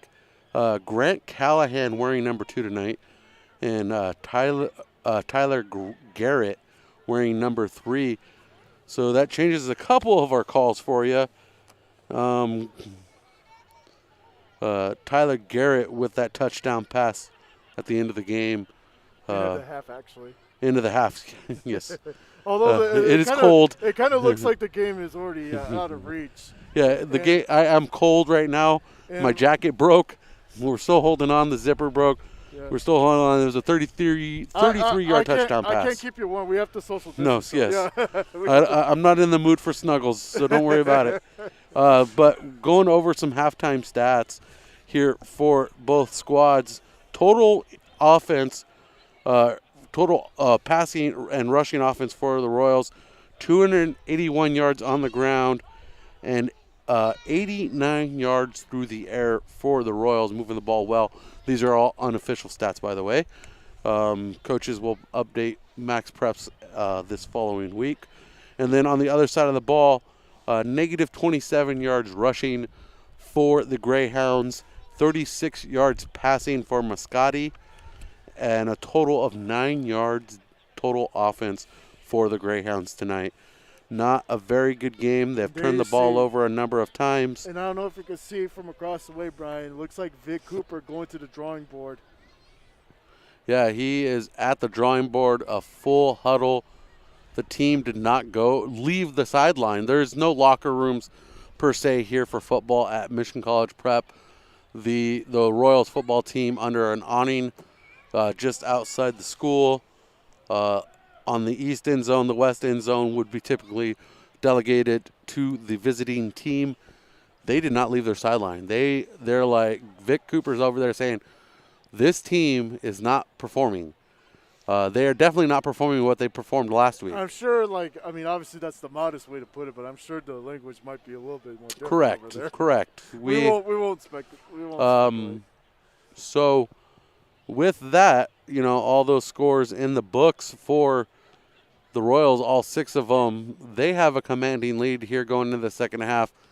When they went into the break, you might have heard the audio as we took a moment to catch our breath. The Royals were underneath their awning over there celebrating as if they had already won the game, and the coaches were telling them to settle down because now's not the time to do that. Absolutely not. There's still another half of football, and mistakes can change a game drastically in 24 minutes of game time.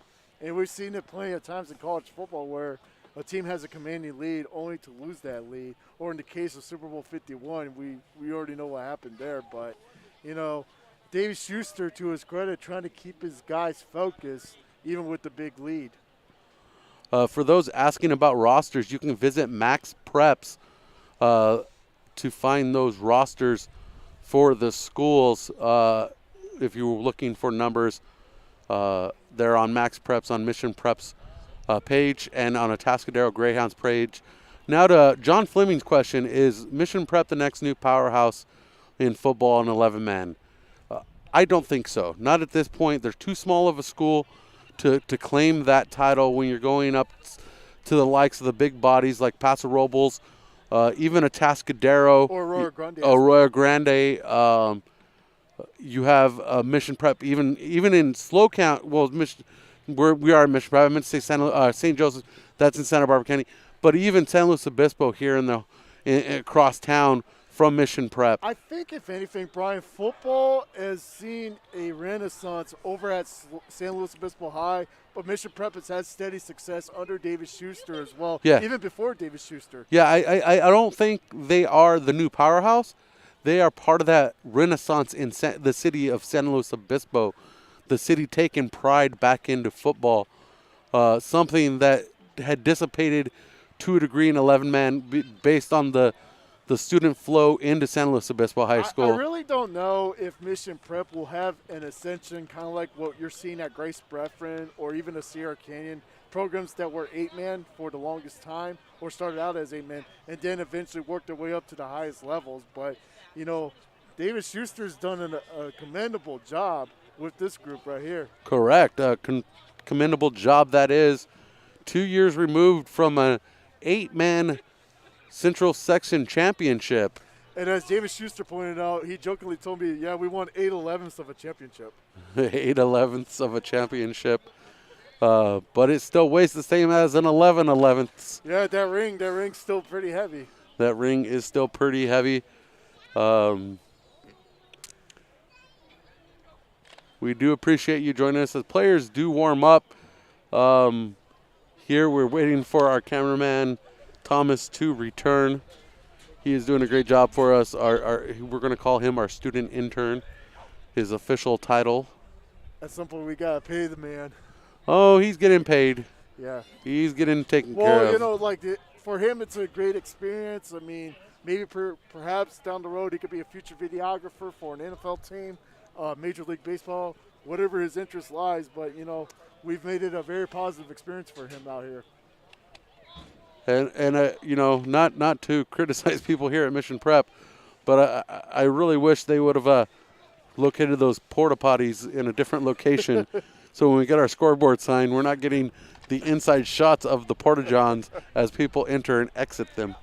We'll have to talk to Coach about that one. But I'm trying to hold him my leg. hey, let it go, man. We got a whole nother half of football, and it's going to get interesting. Because it's getting cold, and There's our guy. And Thomas is back. Thomas is bundled up. I'm the only one with the rocking the sweater, but I got 3 layers on, so. And just to let you know a little bit about us as we wait for the football teams to warm up. Atascadero is still on their sidelines going through some organization. Those who don't know who we are, I'm Brian Stanley. I went to San Jose State, graduated with a degree in journalism. I've been with Prep Sports Network for just over 2 years now. Been working with the basketball program, broadcasting. I've been at Mission Napomo Titans football, done baseball. I've been around the Central Coast for a number of years, dating back to my high school days when I covered Santa Maria Saints football for the student newspaper. Lorenzo, Reyna, tell us just a hair about yourself. Fresno State grad. I'll lead you off. Yeah, Fresno State grad. Graduated 2009 during the time when Derek Carr, Devontae Adams, Paul George were all on campus. 13 years of journalism experience. I know on your end you have a little bit more longer because you got your start in high school, but you know, a bulk of my years has been spent on covering high school sports, not just in the Central Valley, but also out here. Got a chance to cover the tail end of Toa Tawa's career before he ended up at Nevada. Got a chance to cover Ryan Morgan and Jacob Nunez over at Lompoc High before they ended up at Arizona State. Got a chance to also catch Elijah Cooks, who started at Atascadero High, also played at St. Joseph. You know, also Brian Kowal. Brian Kowal's a name that we have to mention when we're here on this campus as well. Ended up walking on at UCLA. I mean, I could write a whole novel of the guys that I've covered over years, but it's going to be like this big, Brian. It's going to be as big as a stack of big pancakes. That sounds good, actually. And we got just about 2 minutes to go as the teams officially are warming up. Well, speaking of pancakes, I mean, this Mission Prep offensive line,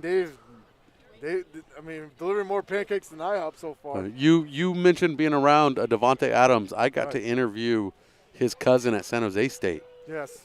I did his senior column, as most football programs, they write a column to go in the program, the athletic program for the game, for a senior feature on all their seniors on the program. And I was lucky enough to do Devontae Adams' cousin. I'm drawing a blank on his first name. Forgive me, but you'll have to Google it. Yes, it's been 5 years since I wrote that article. You know, like, I've also been around your alma mater. In fact, before the world shut down, I should share this with you. I managed to actually check out spring practice at San Jose State. It was Friday Night Lights. They invited the recruits, and that was right before everything shuttered. Yeah. And it was during that time when I started to realize that, Brent Brennan is really changing things up, really changing the culture, but more important, the enthusiasm of that program. And, this area, Brian, as you probably know, this area does have a huge San Jose State following. It does, and I'm the biggest proponent of San Jose State. Although you have your Mountain West following. I mean, San Jose State, Nevada, Fresno State, obviously as well. But Cal Poly. We can't forget about Cal Poly. The Hawaii following is growing. Yeah. Hawaii is making a huge impact here on the West Coast, being out there on that little island of theirs. I also wouldn't rule out the 9th island, which you probably know is Las Vegas, where UNLV is. UNLV has taken an interest in talent out here as well. And the Greyhounds are ready to get this one underway. They are not hesitating to get back on the field. They have 2 men back to receive this one. At this point, if you're Atascadero, just, finish out with a lot of more energy. Try to close this game out in a more competitive tone, despite what the score indicates. And our score is 42-0 as the scoreboard reads 12 on the third quarter. Mission Prep Royals lead the Atascadero Greyhounds. And Jack Susank ready to kick this one off. Giving his final instructions. We can see a squib kick. We can see an onside kick. We've seen two squib kicks already. We can see a deep kick. We've seen it all here by the Royals. They're just having some fun playing some football today. As Cole Tanner and John Tay Jackson are back to receive.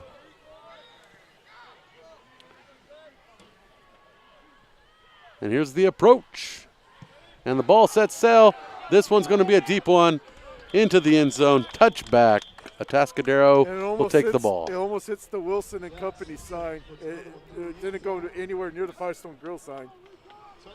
So 1st and 10 from the 20-yard line for Atascadero here to kick off the third quarter. No time off the clock. I have to wonder if Atascadero's going to continue to try to be simple on offense, or if they're going to be even more aggressive with Moscardi. Maybe try to roll him out a little bit more. Maybe try to get him to take some deep shots down the field. We'll see what was written on that board and what it translates over on the field. I have Moscardi with only 1 yard of total offense. 36 passing, negative 35 rushing. As he takes the shotgun snap, looking for a receiver, and he is pushed out of the pocket. And that pass nearly picked off, but is complete over the middle. And making that pass, Ajay Daner. Tremendous concentration by Daner. I mean, he had a guy all over him, right in front of him, was still able to maintain his focus. And great way to start the second half for the Greyhounds. And a 14-yard pickup for the Greyhounds. And that's 20 yards receiving for Daner tonight.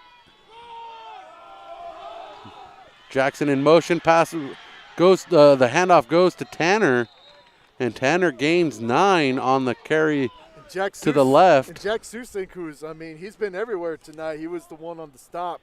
Cole Tanner on the carry. Tanner with that 9 yards gets to 26 yards tonight on 4 carries. Just over 5 yards a carry. Shotgun snap, pass to the left, pass complete. And that's enough for a first down. And that pass to Sean Davis with the first down completion.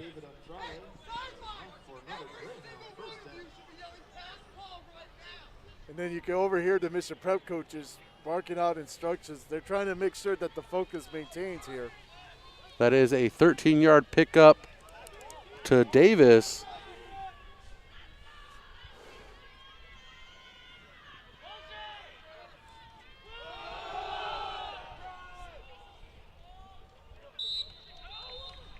Looked like about 2-3 yard gain right there. 2-3 yard gain up the middle for Tanner. They give him 3 yards officially.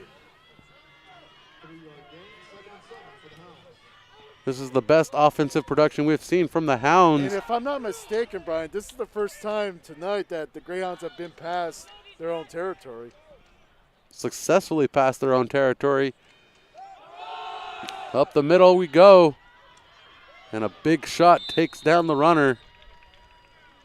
And that is Muscardi carrying the ball. He is a tough one. I mean, obviously this offense kind of lives and dies off of him, as I saw last week against Aurora Grande. And that's going to be a 10-yard pickup for Muscardi on the ground.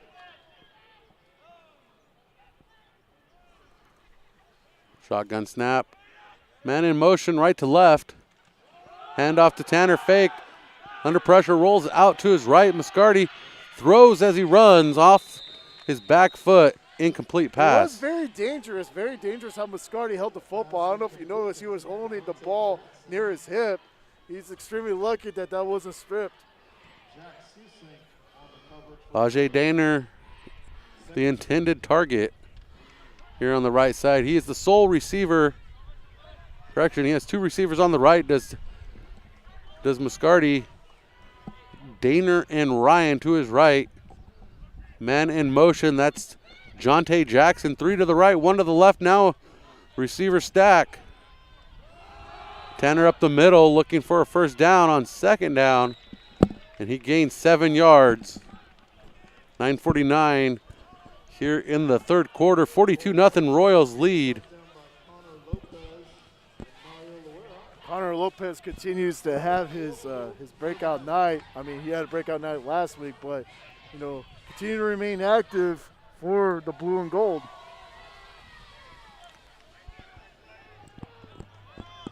Third and 4 for the Hounds. Hand off to Tanner. He goes out to the left, and he's met by 3 Royals before he's taken down in the backfield. They read that perfectly. I mean, 3 coyotes, I would probably, if it was downhill, that would be 3 coyotes, like finding that rabbit. And Tanner with a loss of 3 on that one.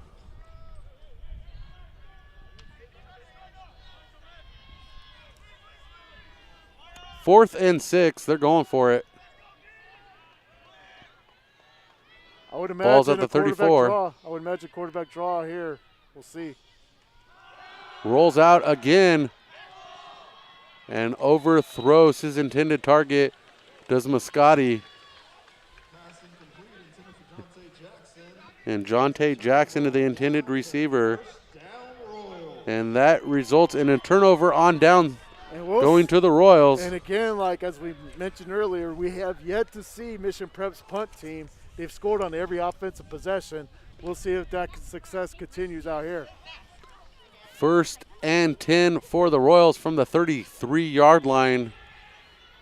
Ball spotted between the 33 and the 34. 8:35, third quarter. The chill has set in. The lights are on. You even have that room with the country flags also on. And a run up the middle. No one to touch him. Got some free space before he's taken down across the 40 of Atascadero. And that's Harrigan, Drew Harrigan with the speed. I believe he's nearing 200 yards, if I'm not mistaken. 34 from the 34. I got to do the math on this one. Let me do the math. He's at Bear with 35. me. 35, that's 34, that's 32-yard pickup. As I do my math here. For Harrigan, this is what happens when it gets cold. It's like it's hard to do math, right? He is sitting at 147 by my count, unofficially, on 10 carries. Handoff by White up the middle, and that's Susank carrying that ball. Susank with the rock, and he gains 5 yards. The ground game has worked efficiently here for the Royals. I don't know about you, Brian, but like Mission Prep gives me a lot of social media love, whether if it's Twitter or Instagram. So I'm wondering like who David Schuster and his crew is going to nominate for this game. I mean, you have so many to choose from for tonight. We do have so many to choose from, and if I have an early pick, but I can't share it yet. We'll wait till midway through the fourth quarter to start talking about player of the game. Yeah. But there are a number of candidates, including White, including Harrigan, including Susank, and a number of others. And taken down with no gain is Harrigan. Looks like Ethan Glover was the... It's going to be 3rd and 5 from the 30. Yeah, Ethan Glover from his defensive end spot. But Mission Prep, they've been successful regardless of what direction they're running it, whether if it's off tackle, whether if it's down the middle on dive and blast runs. I mean, just has really worn down this Greyhound team. 281 yards of rushing in the first half, and it just keeps building. 6:35, 42-0. Royals lead the Greyhound. An early movement. And we have movement, that is. Flags on the field. A lot less laundry than last week. And that pushes the Royals back on the false start to a 3rd and 9.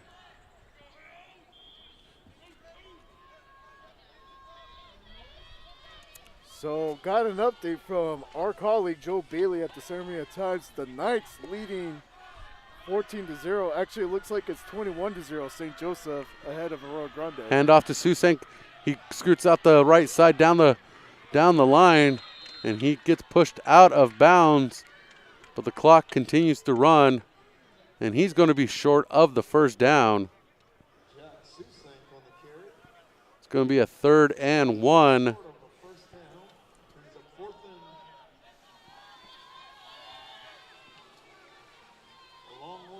96 yards for Susank. 5 more yards to going past 100 yards, but again, it's been that kind of night for Mission Prep.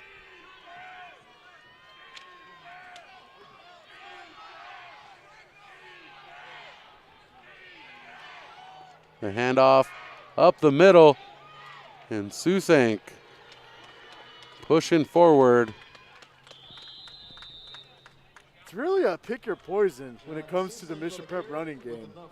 I mean, I'm sure you would agree. It's like you can either go to Susank or you could go to Harrigan. It's like even the QB could take it himself, Colby White. I mean, it's really pick your poison when it comes to trying to slow down this running attack. And Jack Susank breaks the century mark, 103 yards on 7 carries tonight.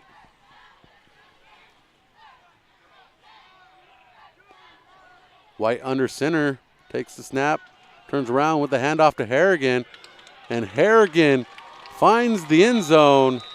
No problem from the 20-yard line. And the punt team stays off the field because Mission Prep's offense is continuing to show it's a well-oiled, well-structured machine.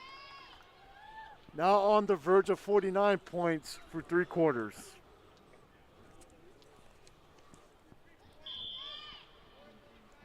Harrigan with his 3rd touchdown of the game. Officially the hat trick. The hat trick coming at 5:05 in the 3rd.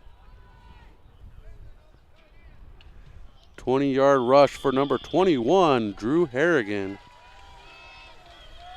Drew Harrigan with the touchdown carry, and Jack Susank with the point after touchdown. The extra point by Susank is good. That's 7 extra points by Susank. He has enough for his own touchdown there.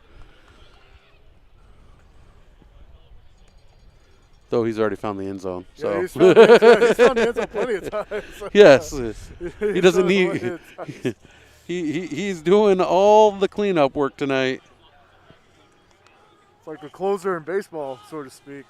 I wonder if after the game we can get Coach to talk to us for a split moment. We do have that crowd mic set up. Yeah, open mic session. Maybe he drops a freestyle or something. Yeah, open mic. Or a poetry, like it recites a poem or something. A poetry slam. I used to do those in my Fresno State years. I've been in poetry retirement. I've been in there's a lot of things I retired from. The Greyhounds wore orange. What rhymes with orange? And that's where the poetry ends. Yeah, that's where it ends.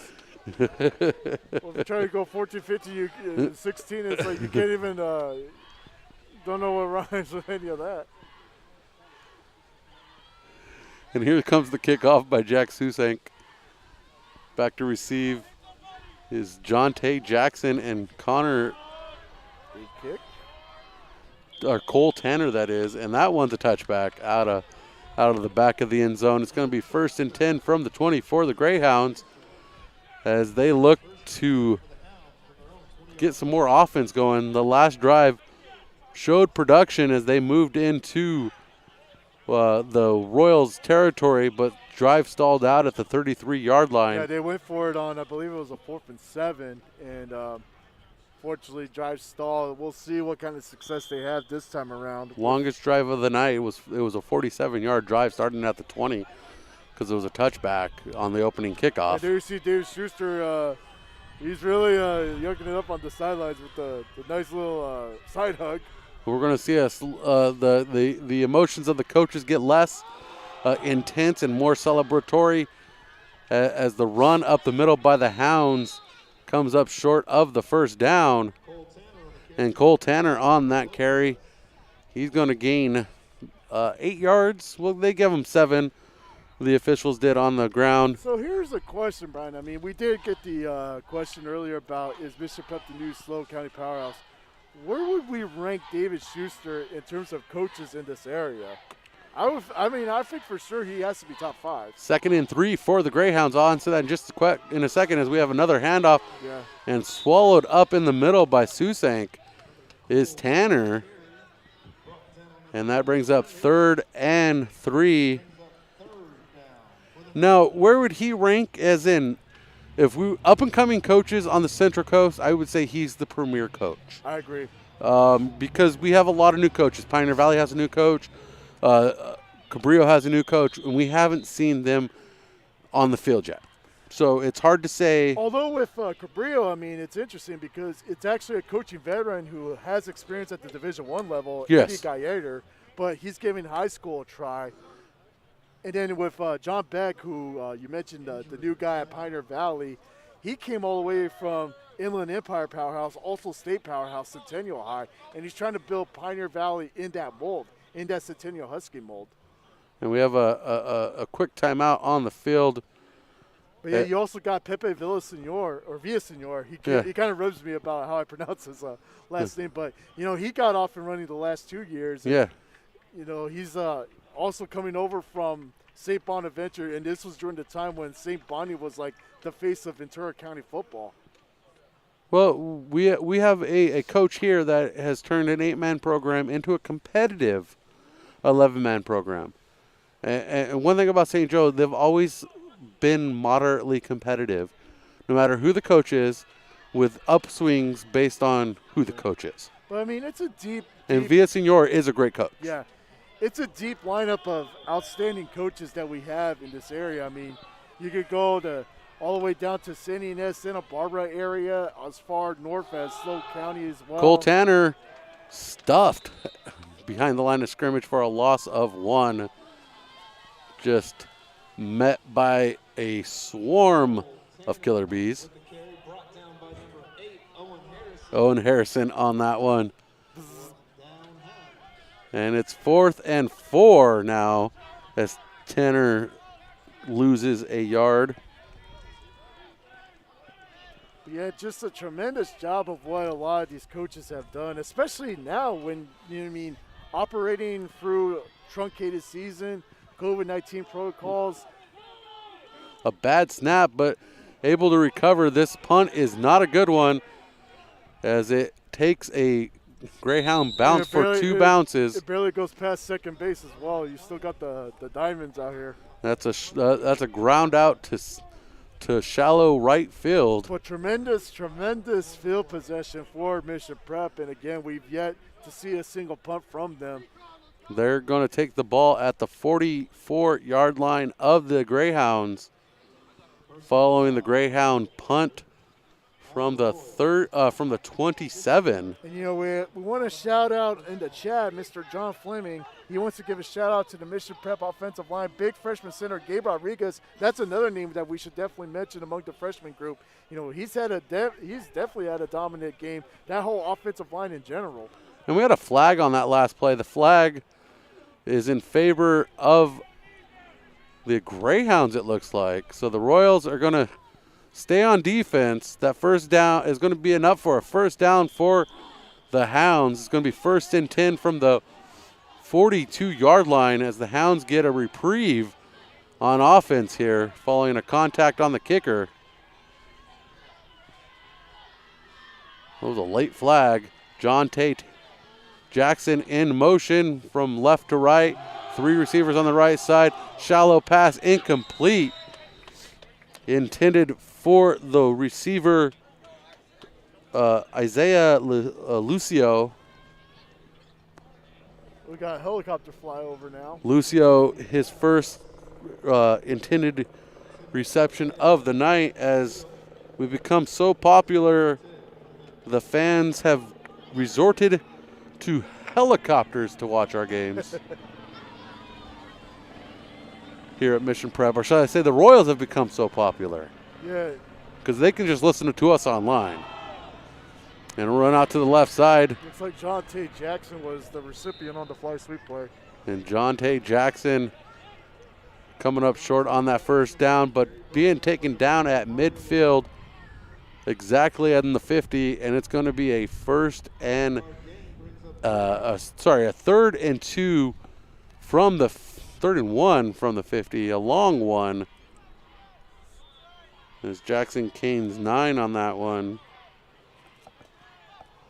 Working from the shotgun. Jackson in motion again.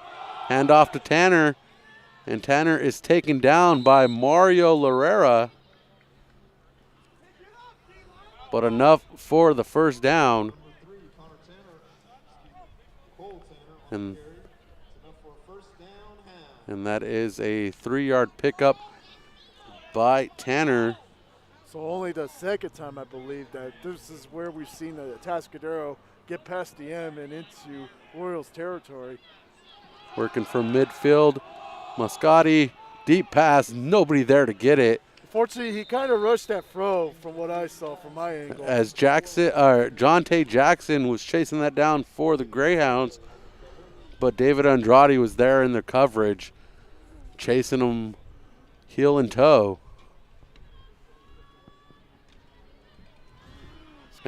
And the helicopter is circling. It's a hot commodity here at Mission College Prep. That helicopter, I don't know who's in there other than the pilot, but they got a good view of this game and a good view of us. And Muscardi dumps it out to Tanner.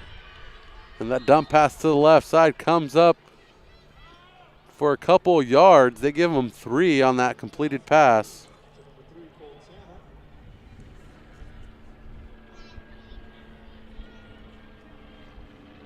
Clock continues to run. We're at 1:30 and counting. Atascadero trying to find its way into the end zone. 3rd and 7 for the Hounds here at the Mission College Prep High School in downtown San Luis Obispo. Scotty, deep pass right side. Pass broken up. Flag on the play. The pass is incomplete, intended for Daner.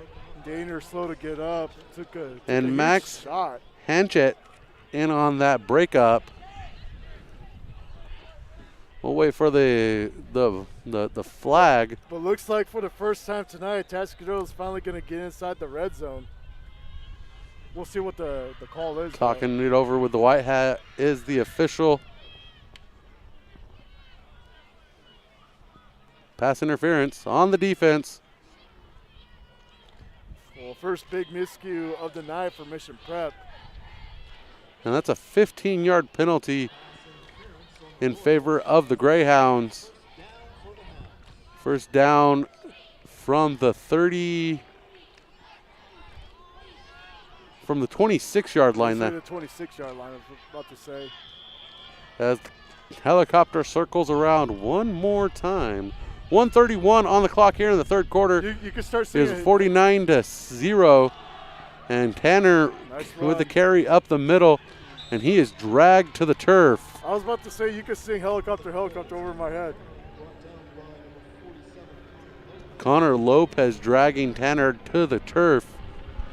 Cole Tanner gaining 3 yards on that carry.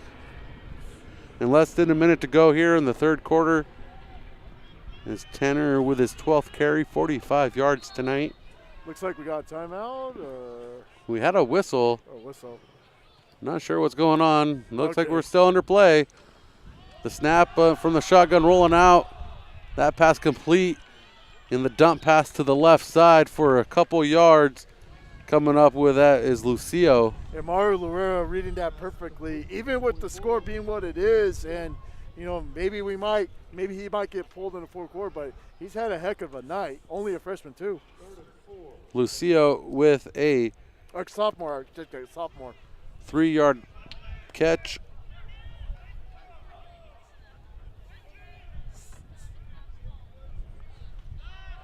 Fifteenth attempt Ooh. by Moscato. Lorera with the big hit, although Excuse the me, football- Moscati.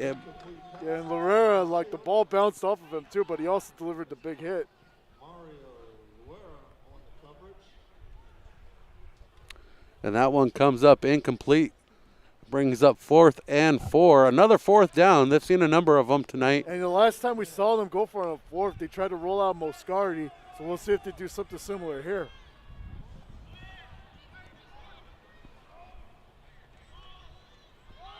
And Tanner finds some room, finds some mission prep defenders, and he pushes forward, coming up short of the goal line. Still a very brilliant game plan. I mean, But he did move the sticks. Running back draw.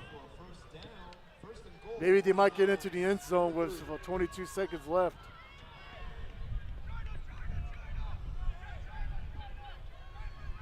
That is a 17-yard pickup for Tanner as he, on the goal line, tries to stuff it in, but gets stuffed by the defense. There's that Royal flush. I mean, you had the, I want to say about 4 Royal players closing in, preventing the Greyhounds from getting into the end zone in the fourth quarter.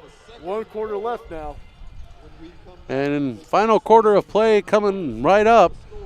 With 12 minutes to go, your Mission Prep Royals lead the Atascadero Greyhounds 49-0 in this barn burner of a shutout. As the Atascadero Greyhounds are looking to score here. 2nd and goal from the 4-yard line. We'll be right back. You're listening to Mission Prep Football on Prep Sports Network.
Welcome back to the fourth quarter here at Mission College Prep. The Royals lead to the Greyhounds 49-0, and here in the fourth quarter we have a running clock for the 12-minute duration of the quarter.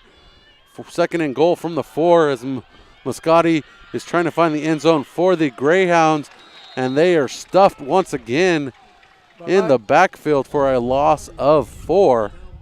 And by my count, I saw about 5 Royal defenders closing in on that, reading that perfectly. But as Mr. Stanley mentioned, the whole running clock, so even if there's an incomplete pass, there's going to be no clock stoppage whatsoever. And we're back under action here. Sorry about the video delay there. From the 7-yard line, looking to get it in, rolling out to his left. That pass is incomplete for Moscati.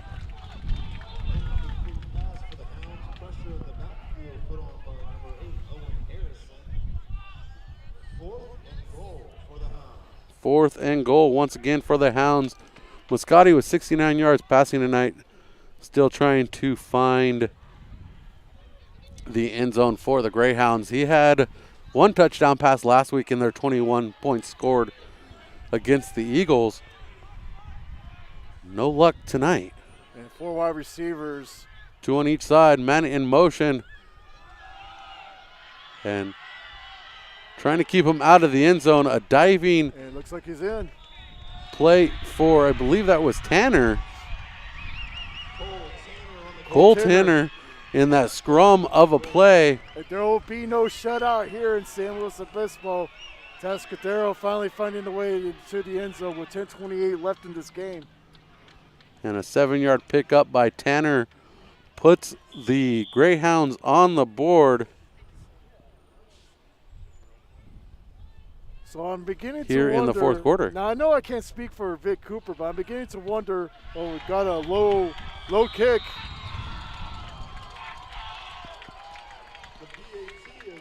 But as I was trying to say, like, I know I can't speak for Coach Vic Cooper, but I have to wonder what the conversation is going to be on Monday for his team now that they're pretty much at an 0-2 start. And I wouldn't doubt that one of the things he's going to mention is like starting fast right away, because against Arroyo Grande they started slow, and then obviously in this game it took him until the 10:28 mark of the fourth quarter to finally get inside the end zone.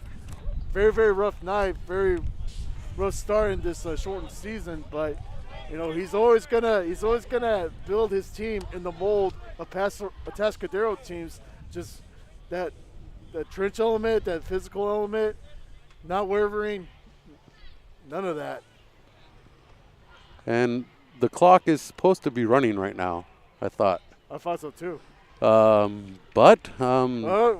we're not in control of the clock. yeah, we're not officials. Yeah, we're not. We don't control the clock.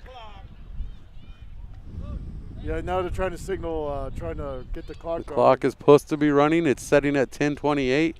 We are in the fourth quarter.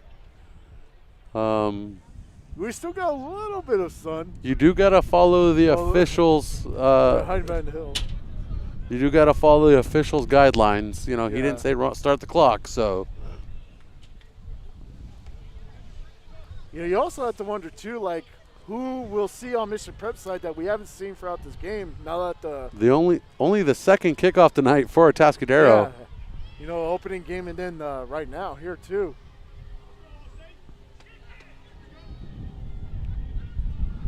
And here's the Hounds kicking off to the Royals. The Royals back to receive on the west end of the field. And George Kardashian with this return into midfield past the 30. And he's where he'll be stopped at the 32-yard line. Crazy. You mentioned George Kardashian's name. He's actually kind of had a quiet night to me, Brian. But, you know, last week he was all over the field. And considering how things have gone for Mission Prep, it's like, you know, he could get away with having an average night because it's just been lights out for the running attack. It's been lights out for the offensive line for the Royals, defense as well. Lights out. Clock is running nonstop now as we pass the 10-minute mark, 9:50 on the clock. 49-6 is our score. A 6-score difference between these two squads. It looks like Colby Wyatt will remain in at quarterback. Getting those reps as he hands off to Jack Susank. And Susank breaks loose, going for the end zone. He's got the 40, the 30, the 20, the 10, the 5, and he's in for the score. 4 touchdowns, right? I'm doing the math here. That was a 68-yard carry. And as I do the math here, Susank has 1, 2, 3 touchdowns for Susank here. So he has a hat trick, and I'm sure he's not the only one with the hat trick on this night, right? No, he is not the only one. The other one was Drew Harrigan. 2 hat tricks tonight for that 68-yard carry. Well, if you love the running game, I mean, this is your night. And I know Doug May, he's a big fan of, he's a big proponent of running the football. The kick is up as Susank cleans up his own work.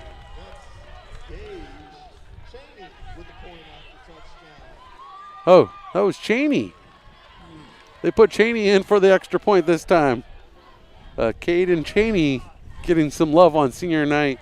Probably something he's never done before, is kicked a field goal in a game. And, you know, I never really thought, I would imagine that a senior night would be in the month of March and it would be the second home game. But, You know, obviously, like every team in this area, they took what was given to them.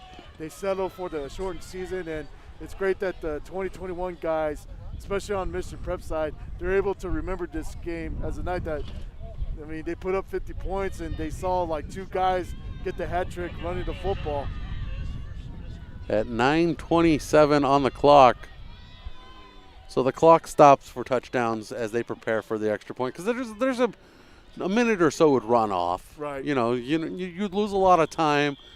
You don't want to take away any time from the players from actually playing. But once we're in motion, And it looks like Dave Schuster is opting to go without the headset for the rest of the maybe night. we can get Coach Schuster for an after-game interview. As he heard me. He gave me the thumbs up. Thumbs up. All right. He looks like when we see the thumbs up, that means he's all on board. He's on board. He heard us. 9:27, 56-6, a 50-point lead for the Royals. And here's the kick by Susank. And that one stopped from going out of bounds. I would have let it go out of bounds at that point. It was going there. I do want to give a shout out to you, Brian. I mean, you always hook it up with the good water. It's a tradition. I always bring a water for a co-host. It's just something I do, a little gesture of goodwill. Yeah. Because you never know who your co-host is going to be sometimes. And Well, again, with the COVID-19 things. yeah, yeah. if I have the practice of bringing water for a co-host, Yeah, I'll share then this. maybe one day I'll have a co-host they don't know that needs a water. I'll share this too. I'm wondering who my co-host is going to be next week. Well, I don't know what I'm doing Monday, but I think I'm working. Yeah. Maybe I might visit you at work. We'll see. And the handoff up the middle to Tanner. Wait, is that Tanner? That is not Tanner. No, it doesn't. It looks like number That is 30. Lamone. First time we've seen him carry the football. Lamone gaining some yardage. He's been in before. We've called his name once before. And a pass play. Incomplete pass. Lamone picking up 5 yards here.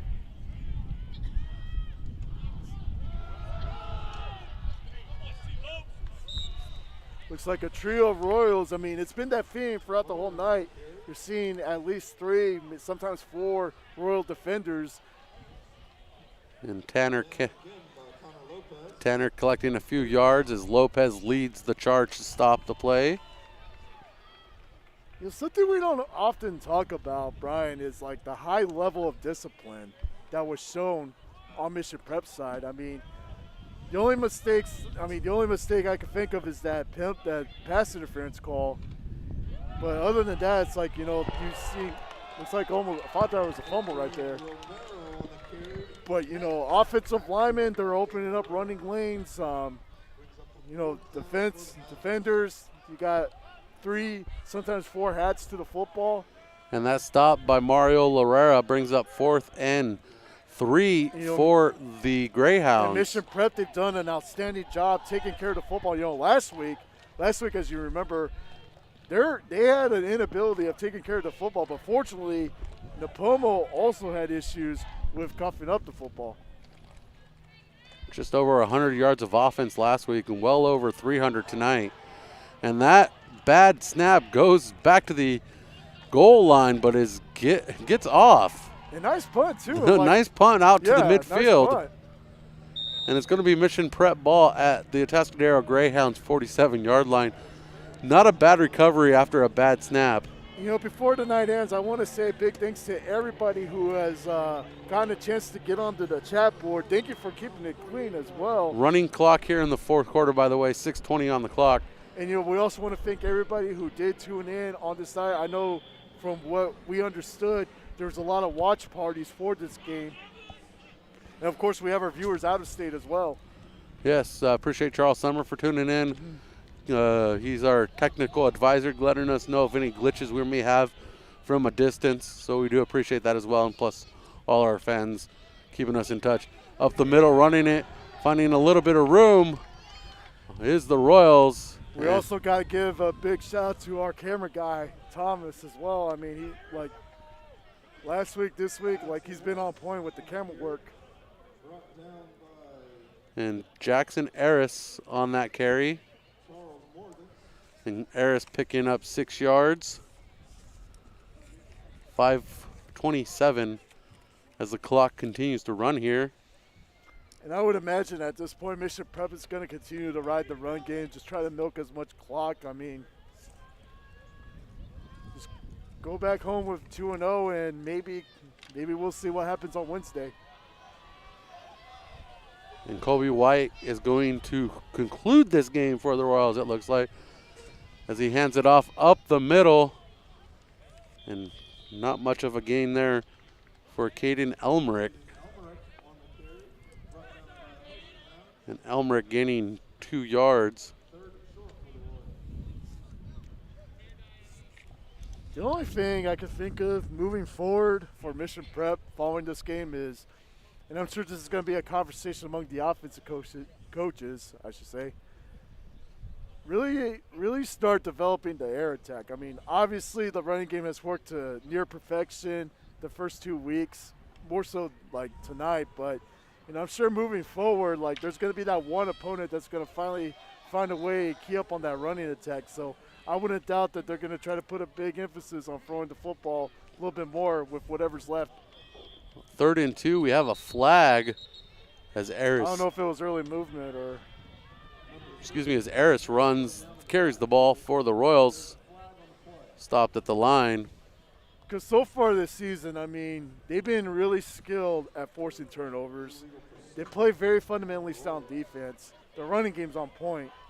False start on the offense. It's going to push them not back 5 yards as the Greyhounds defer the penalty. 4th and 2 for the Royals as the punt unit comes out.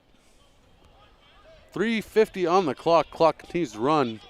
Do you just punt this one away at this time and just let the Greyhounds run the game out? I would, probably. You have a shallow punt here, so I would punt it high yeah. and prevent the run back. Or rugby style punt. We'll see. Here's the snap. Here's the punt. Shusang gets a good one off. Nice and bounce. It bounces in favor of Mission Prep down to about the 12-yard line inside the 15. And that's a good position as the clock continues to run. The Atascadero Greyhounds defense will come, or excuse me, the offense will come out with 3 minutes to go here in the game. 56-6 is our score. Is it time to start thinking about our player of the game, Mr. Stanley? I think it's a tough one this week because we have 2 players with almost equal number of yardage and equal touchdowns, and that's Drew Harrigan and Jack Shusank. So if I'm going to look at the numbers as the Greyhounds take the field once again here on offense, still at quarterback is Muscati, and he hands it off of the middle, going nowhere quickly. Tripped up as well. Yeah, I'm leaning. It's hard for me as well. I'm leaning more towards Drew Harrigan. And that was Adrian Romero on that carry. I think I'm going to base it on who got the 3 touchdowns first. I think I'm going to base it off of that. A loss of 1 for Romero. We have less than 2 minutes to go now. 56-6 is our score. 50-point lead for the Royals. We even got a dog on the field. How about that? And the Royals push through the offensive line as the Romero gets taken down in the backfield for a loss of 2. It is now 3rd and 13 for the Atascadero Greyhounds from the 10-yard line of their own.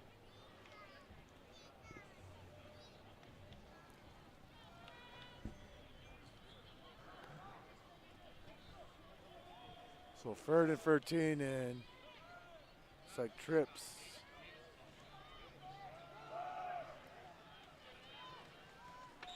And that another play for the Hounds going nowhere quickly. Yeah, I think I've settled on Drew Harrigan as my player of the game. Well, 50 seconds on the clock now as the clock continues to run. It is 4th and 12 for the Greyhounds. At this point, I mean, I would give it to the entire offensive line. I mean, combined, it's what, 6 rushing touchdowns? yes. Or is it 7? 6. Okay. I'm looking at the numbers here. We'll break it down. They took a knee on that play, it looks like, or they're going to bring out the punt unit here. They called the timeout, 23.5 seconds. They're going to bring out the punt unit. The Greyhounds punt this one away, as the Royals will have to snap the ball one final time. Actually, they won't, because the clock will continue to run on the punt. Clock will continue to run. So this will be our final play of the contest, hopefully.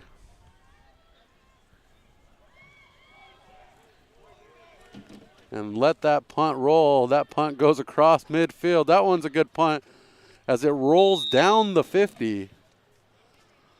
And 8 seconds to go. 5 seconds. 4, 3, 2, 1. And the Royals are 2-0. 2-0 for the first time since the 2007. The first time since the 2018-19 season, when they went undefeated on their 8-man march to the CIF Central Section title. Your Mission Prep Royals improved to 2-0, 56-6, defeating the Atascadero Greyhounds in their first meeting in school history. Let's break this down real quick for these fans. This is the scoring order. 9:24 in the first quarter, a 1-yard run by Drew Harrigan. 5:31 in the first quarter, 11-yard run by Jack Susank. 2:35 in the first quarter, a 50-yard run by Jack Susank. 10:33 in the second quarter, a 9-yard pass to Grant Callahan by, wow, so many names. Colby White to Grant Callahan for a 9-yard pass. So many names means that, it was more than just one guy. It was really a we effort from Mission Prep and not a me effort. And then Drew Harrigan back on the board for his second score with a 58-yard touchdown in the second quarter at 7:32. And then to close out the quarter at the half, a buzzer beater. White connected with Tyler Garrett for a big one, 33-yard pass did Colby White connect with. And then we get into the third quarter. We got our first hat trick of the night. That is going to Drew Harrigan with a 20-yard run. And then we get into the fourth quarter when we get our final two scores, a 7-yard run for Atascadero coming by Cole Tanner. And that was their only score of the game for the Greyhounds at 10:28 in the fourth quarter. The traditional final jumping jacks, celebration jumping jacks. I guess. And then our final score of the game is the Mission Prep Royals 68-yard run by Jack Susank. Yeah. I think we're going to get Coach over here for a post-game interview, and we'll let him decide who the player of the game is for us, because I'm tossed. Yeah, I mean, obviously I made my choice, but, who knows? It could be somebody out of the blue. And, I mean, a night like this, you win by 50 points, it's like – it could be anybody. It could be an offensive lineman. It could be somebody on defense. It could be your QB, your running game. Well, I'm going to be the tiebreaker in this myself.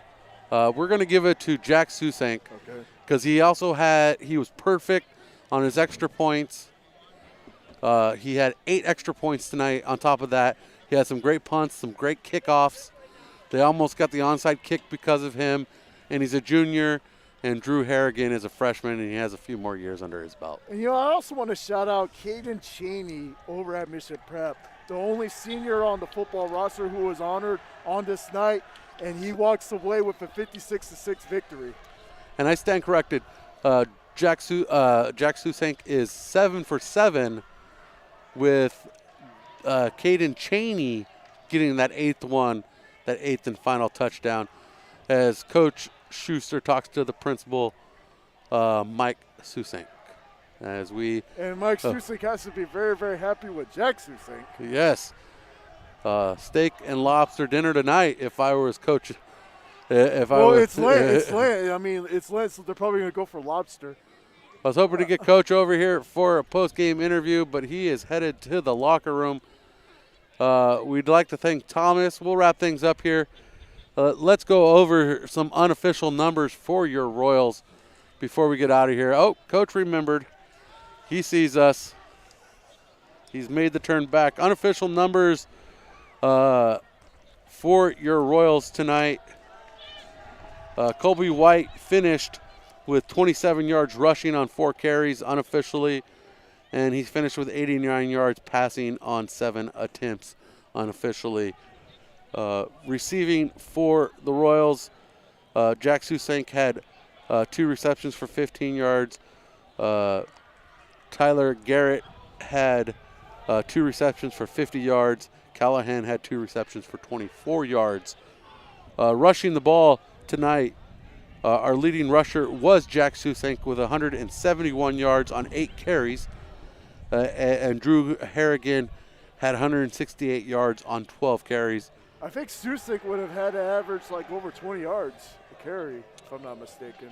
That would be over 20 yards a carry. That would be correct. Going down the list, David Lorera had 5 carries for 39 yards, and the traditional Sweet Home Alabama playing from the locker room after a big win. And then coming in off the bench, David Andrade, 2 carries for 17 yards. Jackson Eris had a carry for 6 yards. And then Caden Elmerick had a carry for 2 yards. Looking at the other side, unofficially, Cole Tanner had 71 yards on 15 carries. Muscati, the quarterback for the Atascadero Greyhounds, Evan Muscati, finished with negative 28 yards rushing on 8 attempts, 17 attempted passes for 69 yards. Missing 8 of those, so 9 of 17 tonight against the Mission Prep Royals for 69 yards. And his targets tonight were Jonte Jackson for 4 yards, Ajay Daner for 20 yards, Riley Ryan for 2 yards, Jaron Fisher for 9 yards, Cole Tanner for 18 yards, Sean Davis for 13 yards, and Isaiah Lucio for 3 yards. And not a very good offensive night for the Atascadero Greyhounds compared to last week. Last week a little bit more successful. I mean, obviously, like, maybe the weather also played a role because it's like Atascadero was fighting for the rain, and you know they looked a little bit more efficient in that game in comparison to tonight. But you know, Vic Cooper being a veteran coach, I'm sure he'll find a way to adjust to this. As I tally up our final score, our final numbers for Atascadero here. It looks like we had about well over 50 viewers on this night. 131 total yards for the Greyhounds after coming out with 9 yards in the first half. So they turned things around, but compared to last week, if you look at the Greyhounds, 307 yards against the Eagles, and the Mission Prep Royals turned things around just in rushing yards. I'm not going to take the time. There's so many rushing yard numbers here, but we're well over 300 yards. Run night, oriented. We're well over 400 yards. We have 168 for Harrigan, 171 for Shusank, and then the 89 yards passing for White, plus a number of other yards. So well over 400 yards, creeping up to 450 yards compared to last week. 141 total yards, a big turnaround for this offense. They go into next week, a special week. It's Holy Week for Mission College Prep.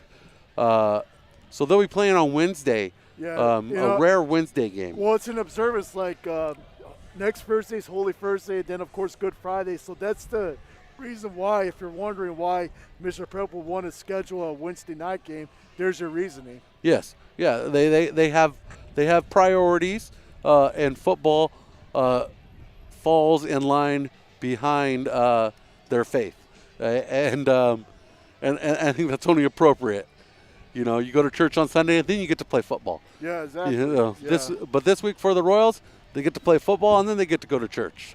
And I think either way you look at it, in the tradition of Mission Prep, like they rarely play games on a Good Friday and Holy Thursday as it is.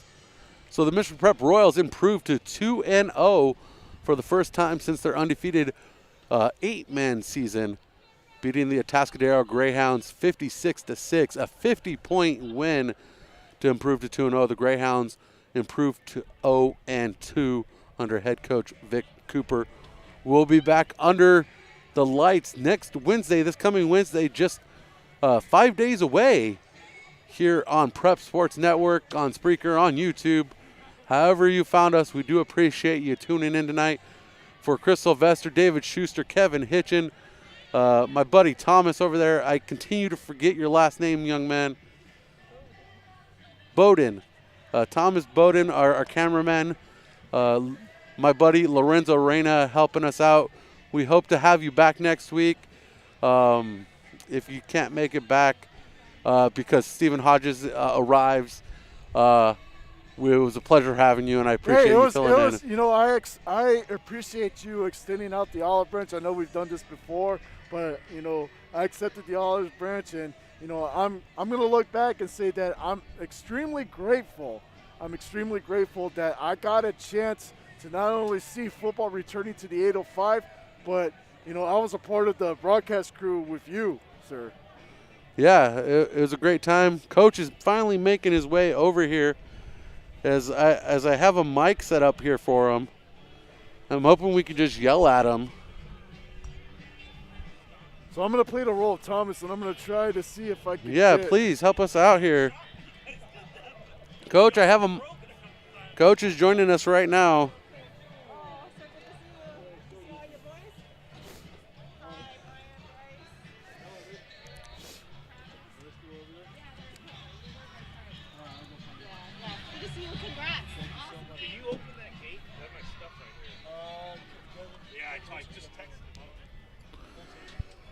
Coach, I hope you can hear us. Yeah, I can hear you. Can you hear us? Yeah. I can hear you, yeah. Cool. We can hear you. Coach, congratulations on a huge win.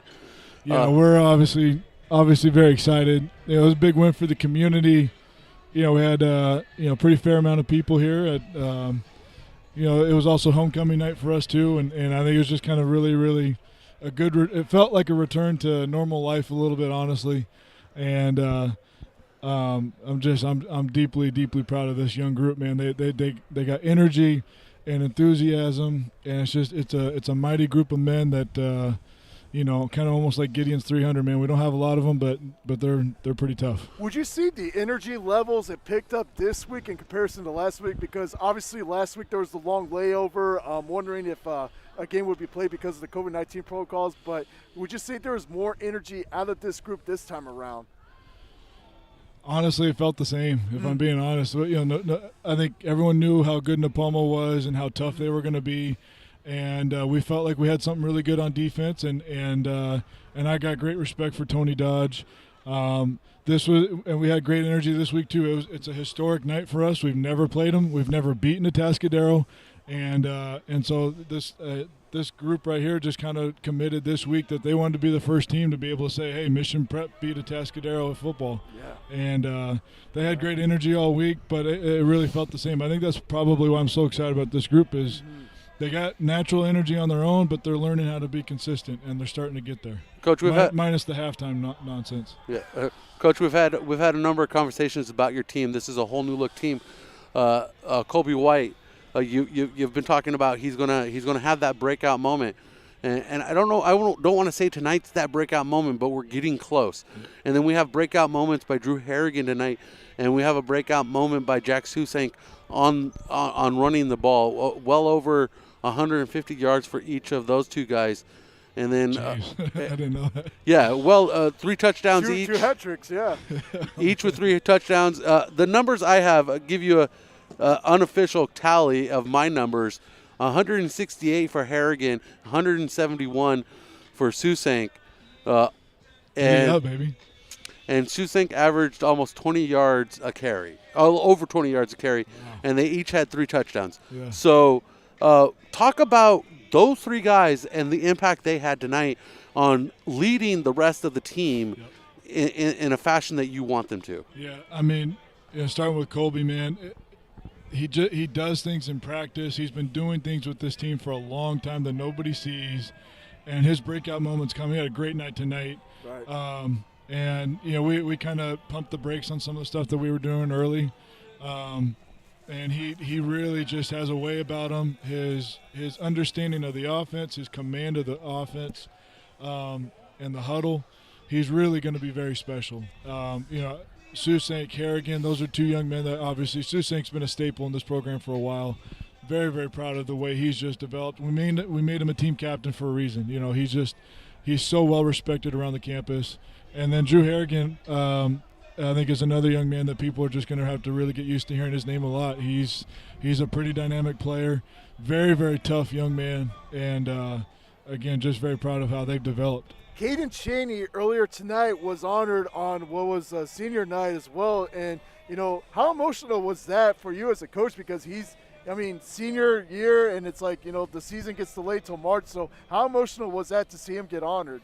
I mean, we were very purposeful this week. We had our senior devotions earlier this week on Wednesday, and it was, since we got one senior, it was a pretty short devotion. But, it was just an opportunity all week this week. We really just tried to make it purposeful to honor Caden and his commitment and everything he's been doing. And he's another one in this line of Matt Ellingens and Jake Morley's and Antonio Silva's and now Caden Chan, these undersized, just really, really tough guards that we have who run the offense. The strong guard in our offense makes all the calls. He does everything. He runs the show.